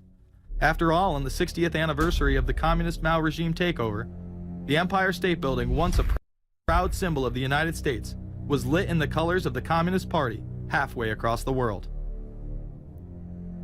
In fact, following the United Nations Copenhagen Conference in December of 2009, the Washington Post ran the headline, "Copenhagen Climate Deal Shows New World Order May Be Led by US, China." The Copenhagen Conference was disguised as a summit that would save the planet from man-made global warming by cutting carbon emissions. When taking a look at the almost 200-page document that was being proposed, it becomes evident that this was yet another attempt to establish global government and set up a global tax. In Section 38, it states, "The scheme for the new institutional arrangement under the Convention will be based on 3 basic pillars: government, facilitative mechanism, and financial mechanism." In Section 47, subsection F, it discusses cap-and-trade schemes and carbon taxes and the use of new and existing flexible carbon market mechanisms. These cap-and-trade schemes were just that, a scheme to further transfer the wealth from the poor to the ultra-rich. One of the ways it will drive the change is through global governance and global agreements. The fact that our president even attended should be considered treason. Just weeks before the conference, ClimateGate hit the media. Secret emails confirm that many of the United Nations lead scientists had engaged in fraud in order to promote the idea that man-made global warming was occurring and that carbon dioxide was a toxic gas. In reality, they admitted the Earth had been cooling for the last decade and that they had destroyed the source data in order to ensure the scientific community would be unable to review their findings. Bill Jones was forced to resign from his position at East Anglia University, and Penn State has launched an investigation into Michael Mann. Because of the scandal, many countries refused to sign the agreement, and instead only 25 heads of state, including rock star President and Savior Barack Obama, signed a much shorter and broader accord. The document states that a high-level panel will be created, and that parties will be subject to domestic auditing, supervision, and assessment. The climate conference in Copenhagen is another step towards the global management of our planet. The idea that carbon dioxide, the life force for plants here on Earth, is a toxic gas and should be taxed is laughable. There have been numerous periods of time in which the Earth has had vastly more carbon in the atmosphere than present day. In areas where there have been volcanic eruptions which emit large amounts of CO2, plants have benefited, and there is no negative impact on the surrounding environment, as well as indigenous people, from the excess carbon dioxide. The globalists promote this theory to keep mankind in fear, not only for the establishment of a global government and a global carbon tax, but the literal control of the entire planet. An even darker side to the scam of man-made global warming exists. In reality, it's about population control. Ted Turner reveals himself here in this interview with Charlie Rose. We've got to stabilize the population. When I was born, there were so what's wrong with the population? I mean, with too many people. That's why we have global warming. We have global warming because too many people are using too much stuff. We've got to stabilize population on a voluntary basis. Everybody in the world's got to pledge to themselves that 1 or 2 children is it. Not doing it will be catastrophic. We'll have 8 degrees, we'll be 8 degrees hotter in 30 or 40 years, and basically none of the crops will grow. Most of the people will have died, and the rest of us will be cannibals. Civilization will have broken down. What the few people that are left will be living in a failed state like Somalia or Sudan, and living conditions will be intolerable. The droughts will be so bad there'll be no more corn growing. Not doing it is suicide. Unbelievably, when Turner met with other globalists, David Rockefeller, Warren Buffett, Bill Gates, Michael Bloomberg, and even Oprah Winfrey to discuss population control, they were portrayed as superheroes. Behind closed doors on this New York campus, a secret gathering of some of the world's most powerful people. Gates, Buffett, Bloomberg, Winfrey. It was like the Super Friends. In the great hall of the Justice League, there are assembled the world's 4 greatest heroes. Together with others at the meeting, including George Soros, Ted Turner, David Rockefeller, they're worth more than $125 billion. The new Superman and Wonder Woman, the super rich friends, not fighting bad guys, but fighting for good nonetheless. Would a superhero call for a one-child policy? Would a superhero call for population control? In a recent interview, he claims that 2 billion people would be ideal. That means 4 billion plus must die to accommodate a man who owns more acreage than anyone else on the planet. Let's not forget that Ted Turner is the president of the United Nations Foundation. There are countless examples of how we are being indoctrinated to accept these kind of conditions and believe that man and his activities are the problem. From the promotion of climate cops, we're the carbon cops and we're on the lookout for energy wasters, to phony liberals and conservatives getting together to promote climate change. Hell, let's face it, we're polar opposites. We couldn't be further apart. I'm on the left, and I'm usually right. And we strongly disagree. Except on one issue. Tell them what it is, Reverend Pat. That would be our planet. Taking care of it is extremely important. We all need to work together, liberals and conservatives. So get involved. It's the right thing to do. Now there you go again. The New World Order will stop at nothing to achieve planetary dominance. Whether it be assassination, wars based on lies, and even a phony environmental movement. So it should come as no surprise that they have been tracking, tracing, and databasing our lives for years. Many people are aware that the Bush administration engaged in warrantless wiretaps on American citizens.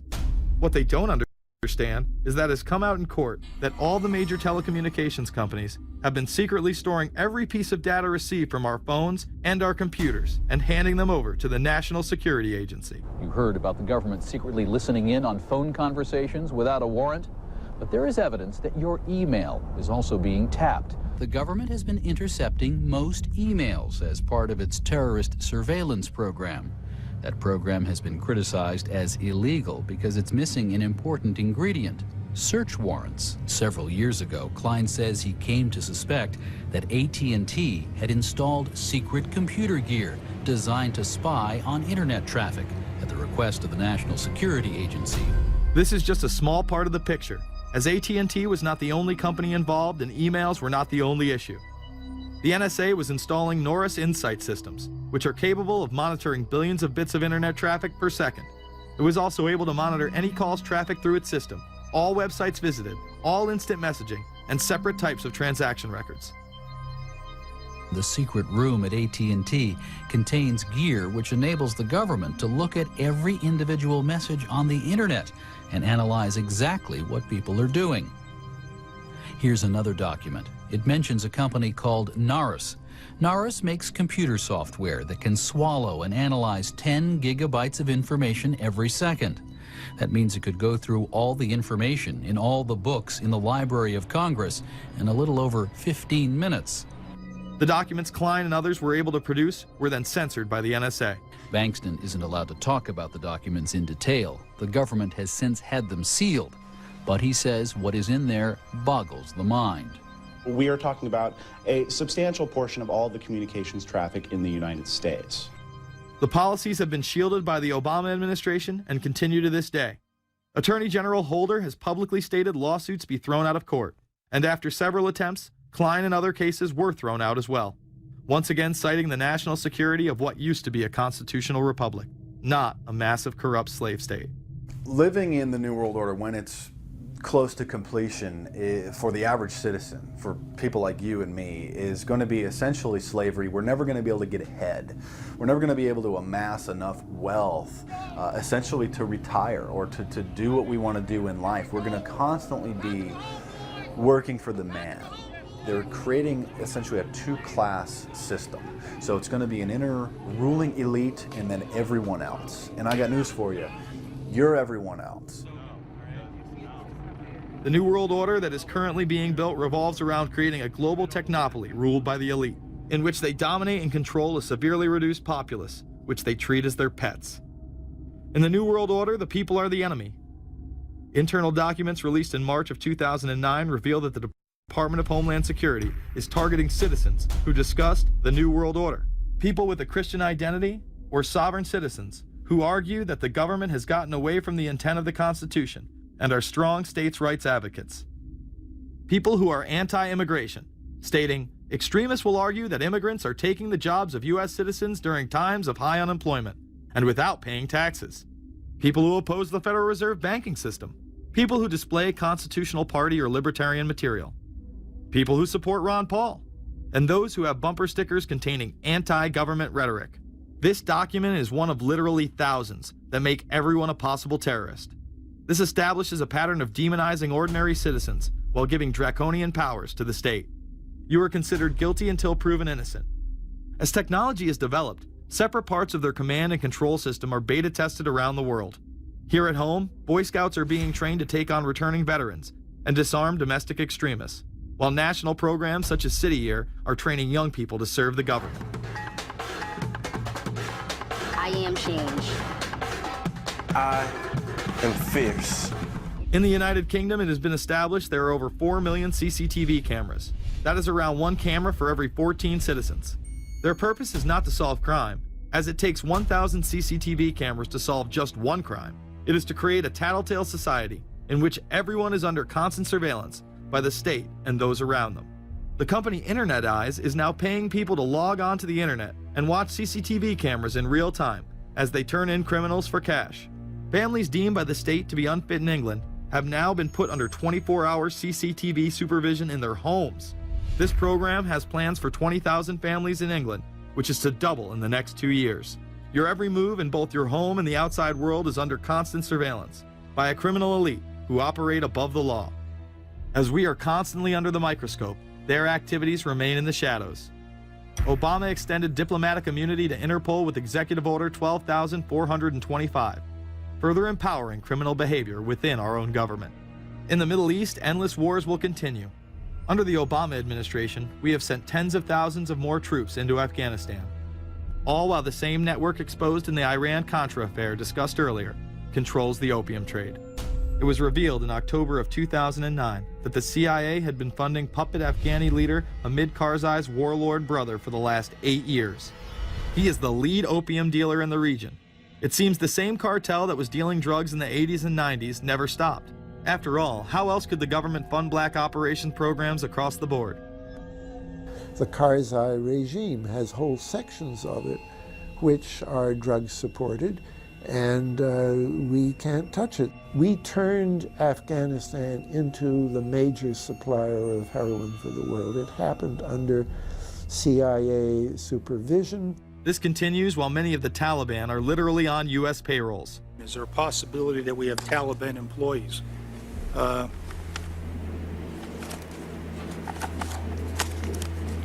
commander in the field, or I should say the COCOM commander, General Petraeus, has made it a conscious effort to, as part of his coin strategy, to hire local nationals.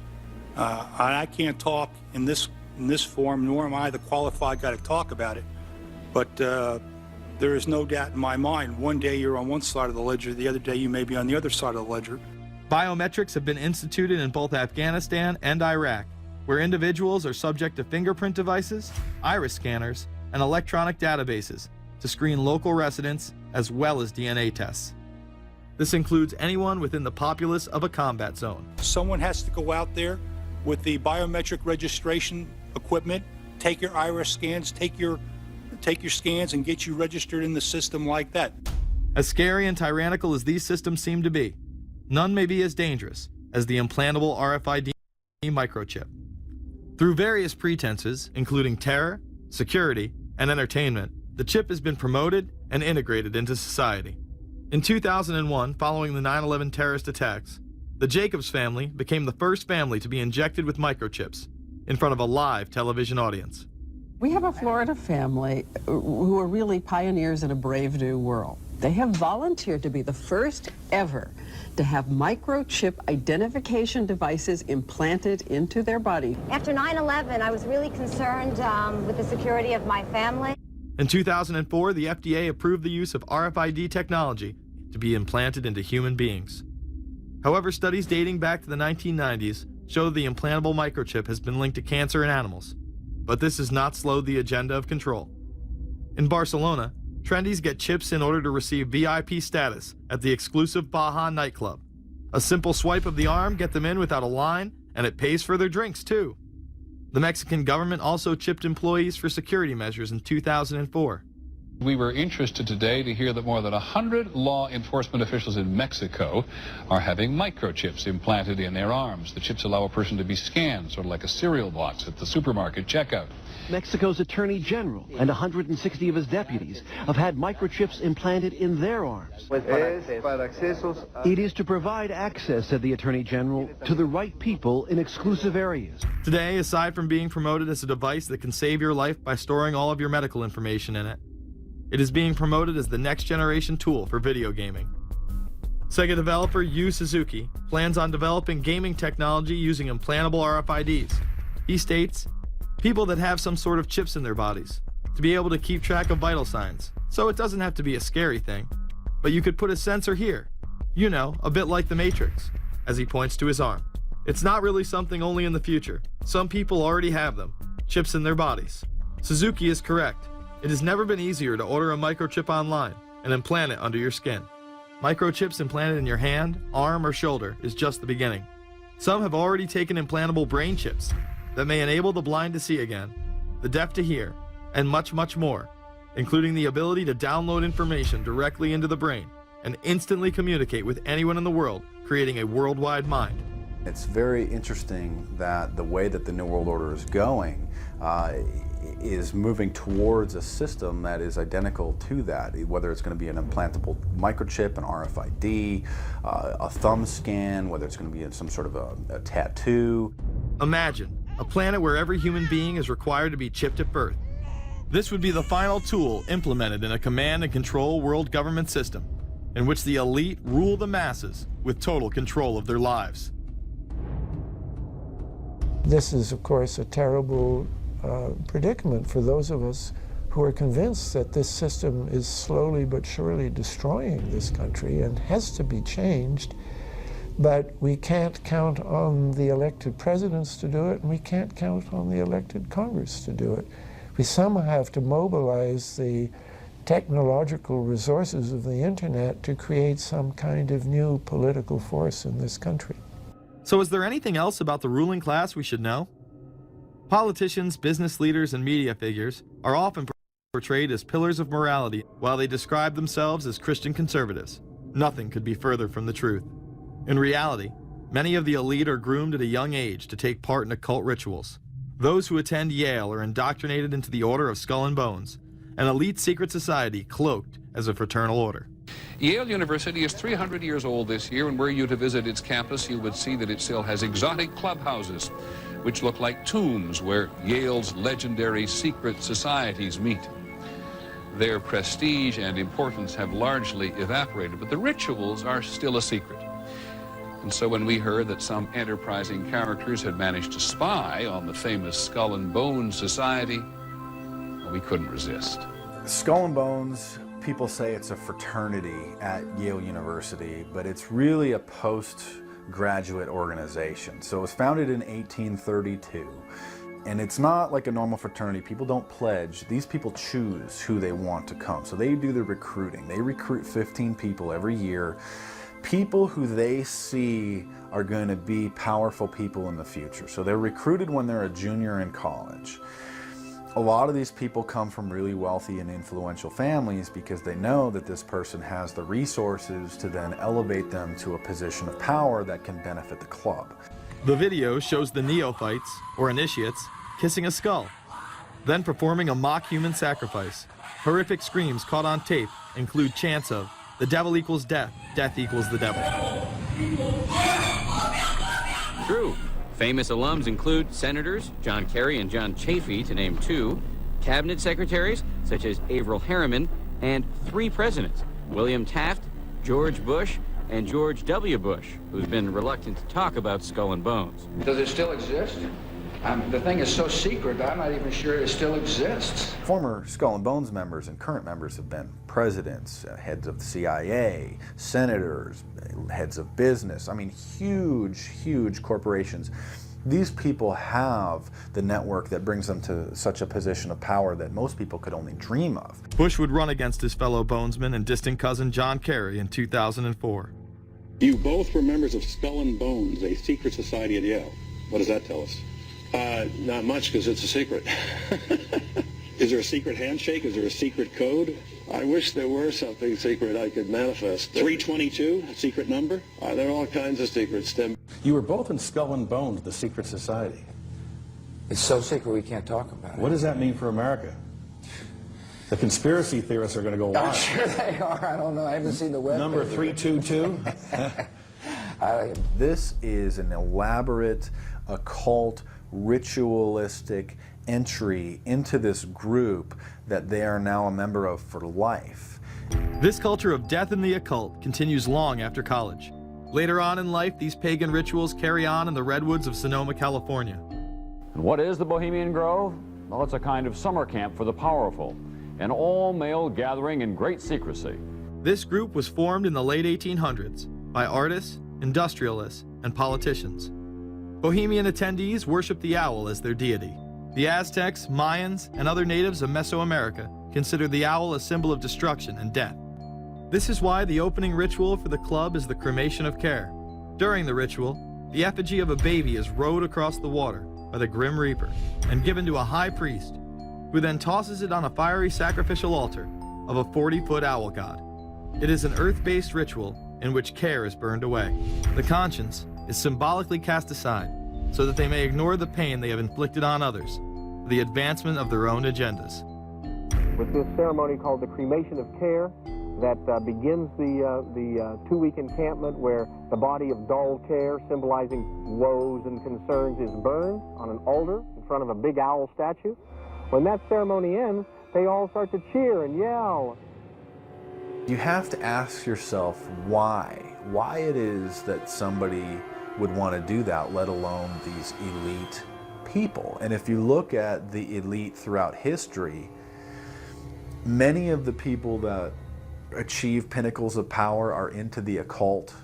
They seek a supernatural way to gain power. Why are Christian conservatives such as the Bushes and Newt Gingrich attending the Grove? And I recognize I'm not going to be invited to Renaissance Weekend or that Bohemian deal where Newt, Rush, and Dick all sit in a teepee naked beating on tom-toms.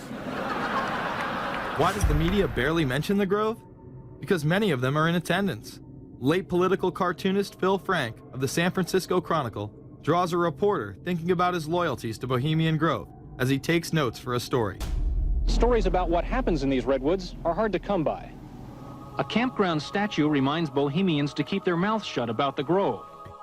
Many world events have been shaped at the Grove, including the creation of the atomic bomb.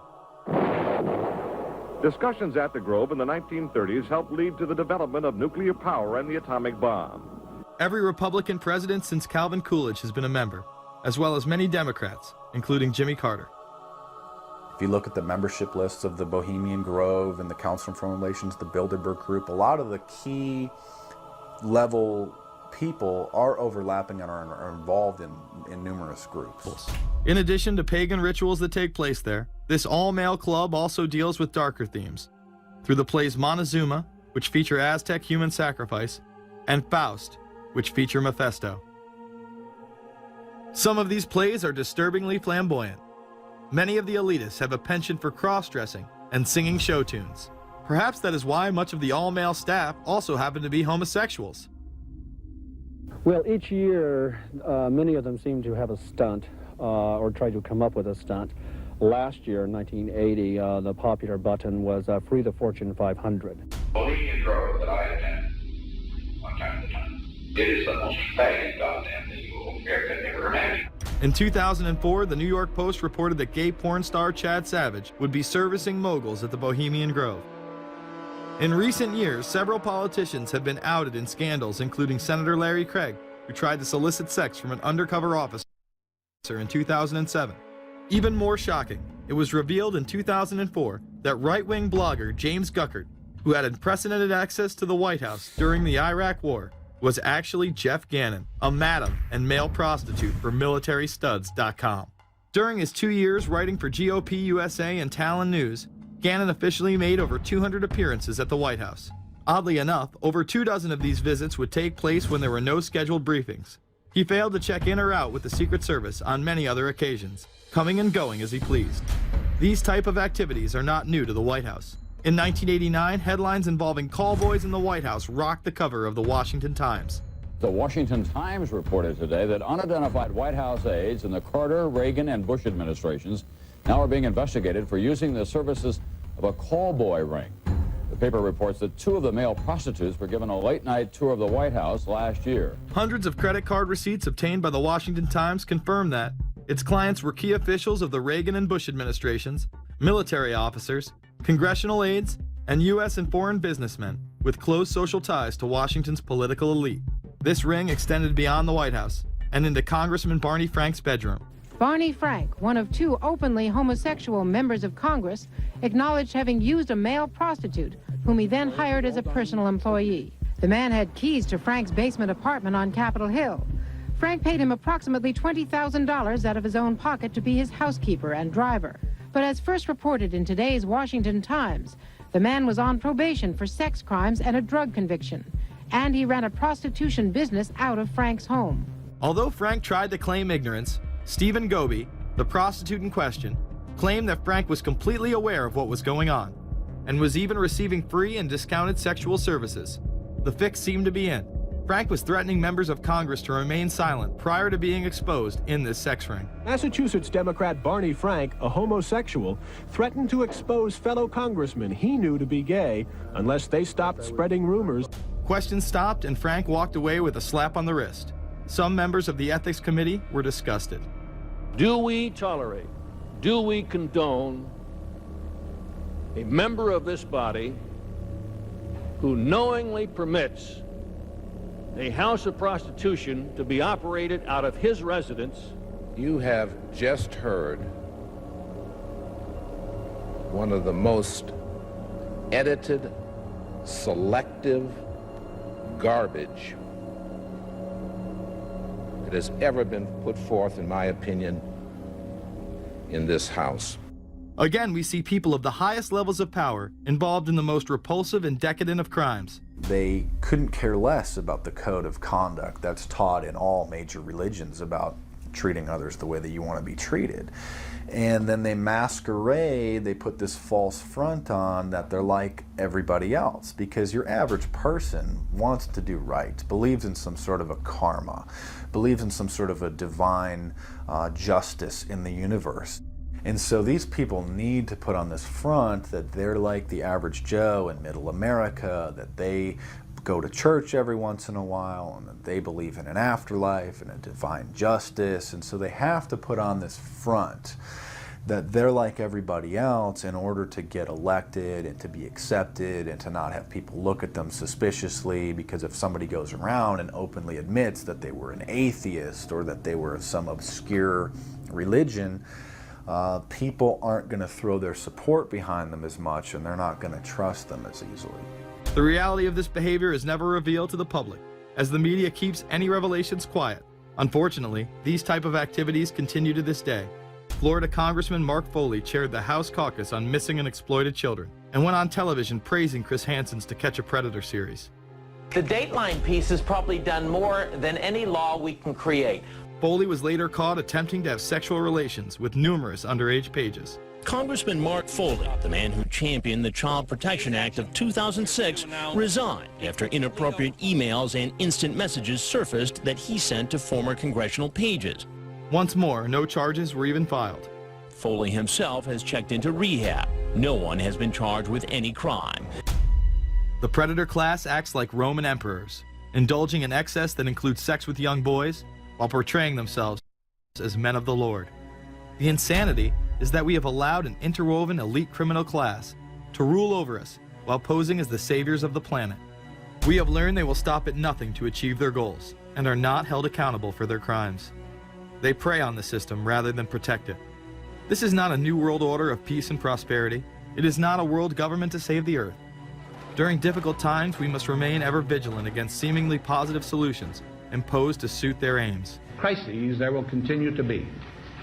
In meeting them, whether foreign or domestic, great or small, there is a recurring temptation to feel that some spectacular and costly action could become the miraculous solution to all current difficulties. We are threatened by a superclass that control the flow of information and hide technology from the public. The prospect of domination of the nation's scholars by federal employment, project allocations, and the power of money is ever present and is gravely to be regarded. We must also be alert to the equal and opposite danger that public policy could itself become the captive of a scientific, technological elite. It is time to put down the remote control, to turn off your Xbox, and start paying attention.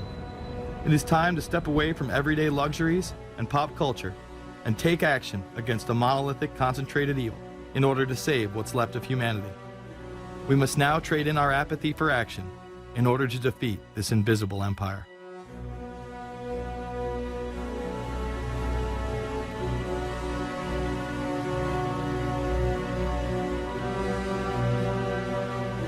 How set up are we to deal with this New World Order? I think we're going to hear a lot about that today. Let's take the New World Order. It's an interesting phrase.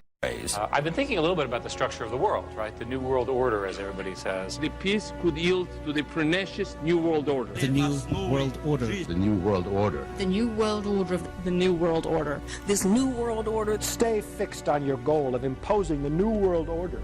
You kept talking about a New World Order. A New World Order.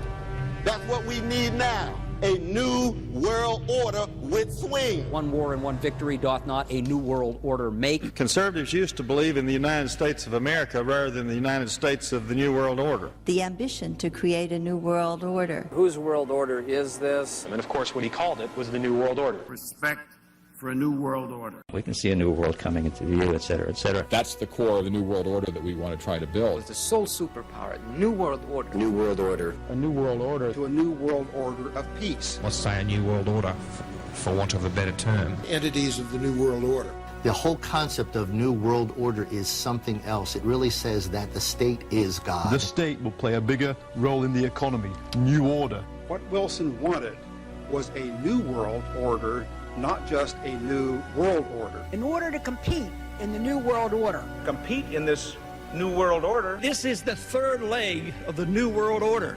We had the World Bank, we had the IMF, and now we had the World Trade Organization. A rigid New World Order. This hoped-for New World Order. Constructing a New World Order. In the new world order of the 21st century. The new world order we're going to put in place In this New World Order.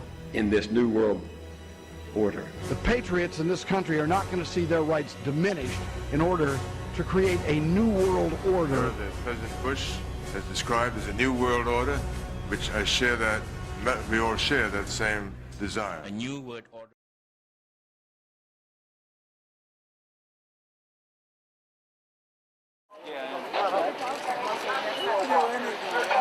No, just tell us to leave and go home. Where's the announcement? Seriously. This is police brutality. All members of the press are all going to be on TV. Guys, just remember that's a young girl right there. This is my Please. homework and I go to this school.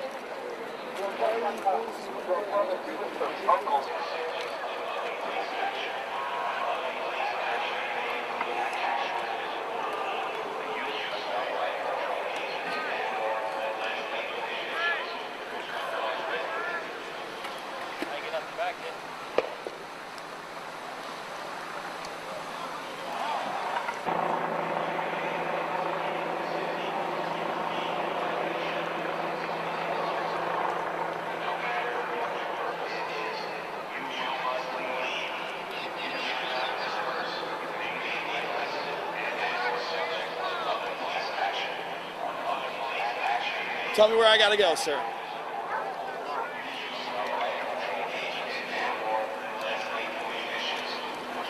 I'm asking where I gotta be. Turn around! All right, jeez. And go! All right, man. Jeez, I didn't do anything. Not violent.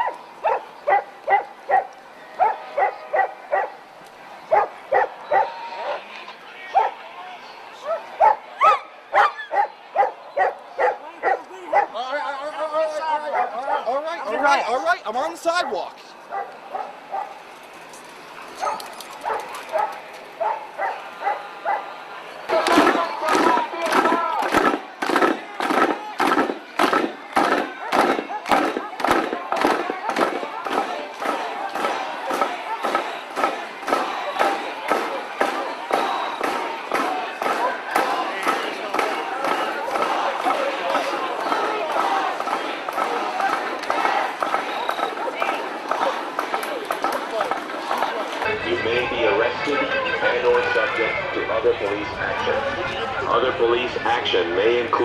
actual physical removal, the use of riot control agents and/or less lethal munitions, which could cause risk of injury to those who remain. And once again, guys, we have earplugs if you need them right here. Earplugs right here if you guys need them.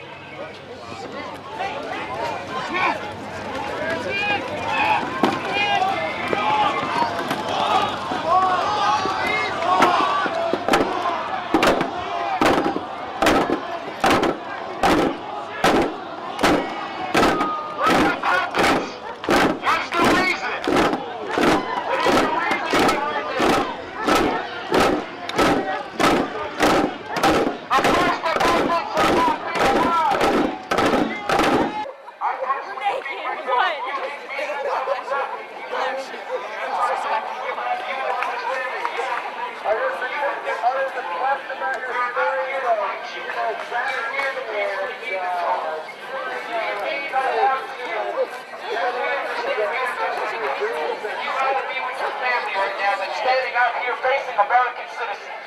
American citizens who love their freedoms and liberties and are willing to stand up to you guys and your rights because they believe in our rights. We have courage. We have heart. Big Bird. We do not need to compromise our rights. This is clearly just a campaign to you. We got the year too. This is unfair. If I see anybody committing a crime, breaking a window, lighting something on fire, I will personally go over there and stop it. Because I understand that does not work, it doesn't help anybody. I understand that it's not classified. That the police work as agent provocateurs. Go! Down here, down here. Here we go. Time to go home, boys. Time to go home, boys. Time to go home, boys. Go, move. Wait, post right there. Post right here. I don't think so. Let me go, please. I'm going. I'm going. Get out. I'm going. Get out. I'm going. Get out. Get out. Please let me have my vehicle. My bike. That's right. Oh, yes, I'm. Get out. I'm done. Good job.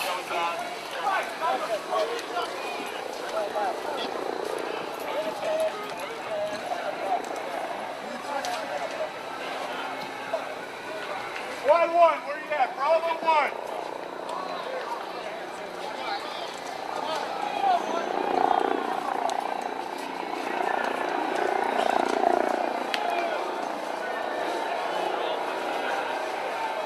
Take the buffer, dude. We let you out.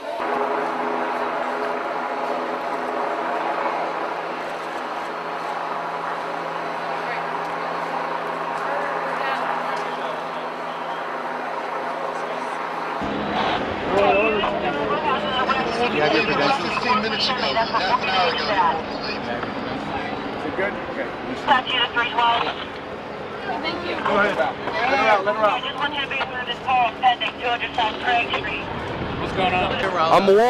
I'm walking. I'm like, let me get out. They start camera like going all around us. I'm walking. Police officer just shoves me with his nightstick. I start running. They're like, you're not moving quick enough. Takes me and beats me. For your safety, get on the ground. And now we're all being arrested for what? Get down on the ground. Sir, for your safety, get down on the ground. Can I get out of press? Sir, for your safety, get down. You're with the press? Yes, sir. Who are you with? Dude. Oh, Jesus Christ. She's out? Man, I thought you were caught. Pitt's Have out. you seen Pitt? Pitt's out. Pitt's out. Pitt's out. Pitt's out.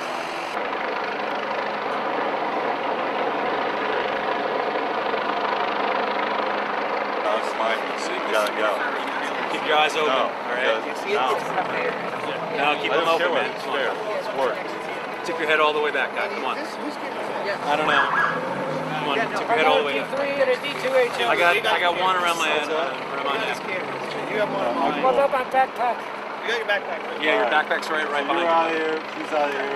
She's out of here. Yeah. You want Andy? Yeah, Andy and I'll stay. Right here. Right there, right there.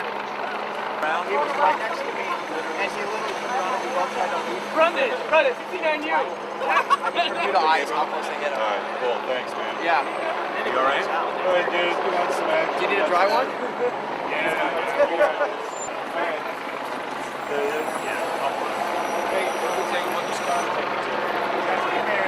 Hey, where you guys parked? Just right over there.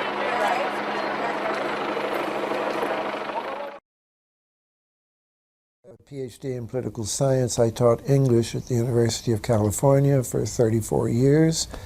And now that I'm retired, I can devote all my time to writing books about deep politics. With the development of the atomic bomb, people worried about the decapitation of the American government. And so ever since the 50s, there have been groups of people, usually very interesting people, planning for what would happen if there was a nuclear attack and the government was, as they say, decapitated. And under Reagan, that planning went off in a new direction. Two of the key people doing the secret planning then were Cheney and Rumsfeld, although Cheney was just an ordinary congressman under Reagan, and Rumsfeld was the CEO of a drug company, but they were empowered to consider. They worked with Oliver North, and it was called Plans for the Suspension of the Government. And they changed the conditions. There was a special executive order which said it would no longer be for an atomic attack, but for any emergency. And that's why it was possible for COG actually to be instituted for the first time on September the 11th, which of course was not an atomic attack. By that time, Cheney and Rumsfeld had been working on the planning for 20 years. And in the late 90s, neither Cheney nor Rumsfeld was in the government. They were both CEOs of corporations. What this means, the only way the best evidence we have about it is to go back to when Oliver North was quizzed about it in the Iran-Contra hearings, and he was asked if he was working on plans to suspend the American Constitution. And the chairman of the committee, the Iran-Contra committee, banged his gavel and said, "We can't go into that in a public session," which sort of corroborated that he knew what was being talked about and there was something there.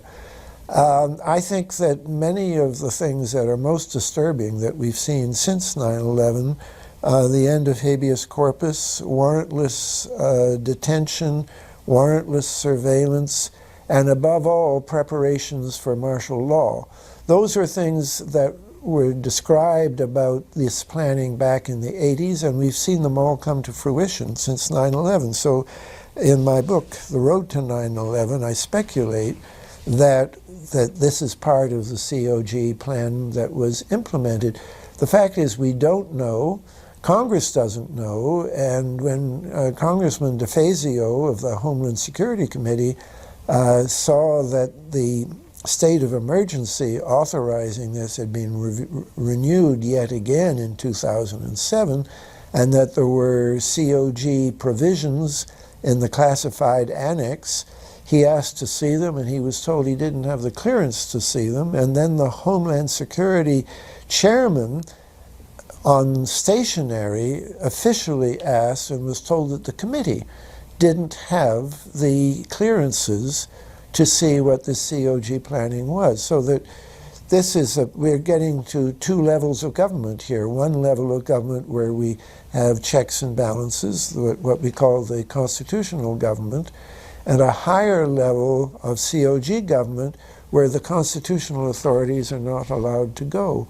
I don't want to get too much into detail, but I think a lot of what we don't understand about what happened on the morning of 9/11 and what Cheney was doing that morning, which is he's given two different versions of, all has to do that he was doing things on a COG phone, which wasn't even in the bunker under the White House, was in a more secure place.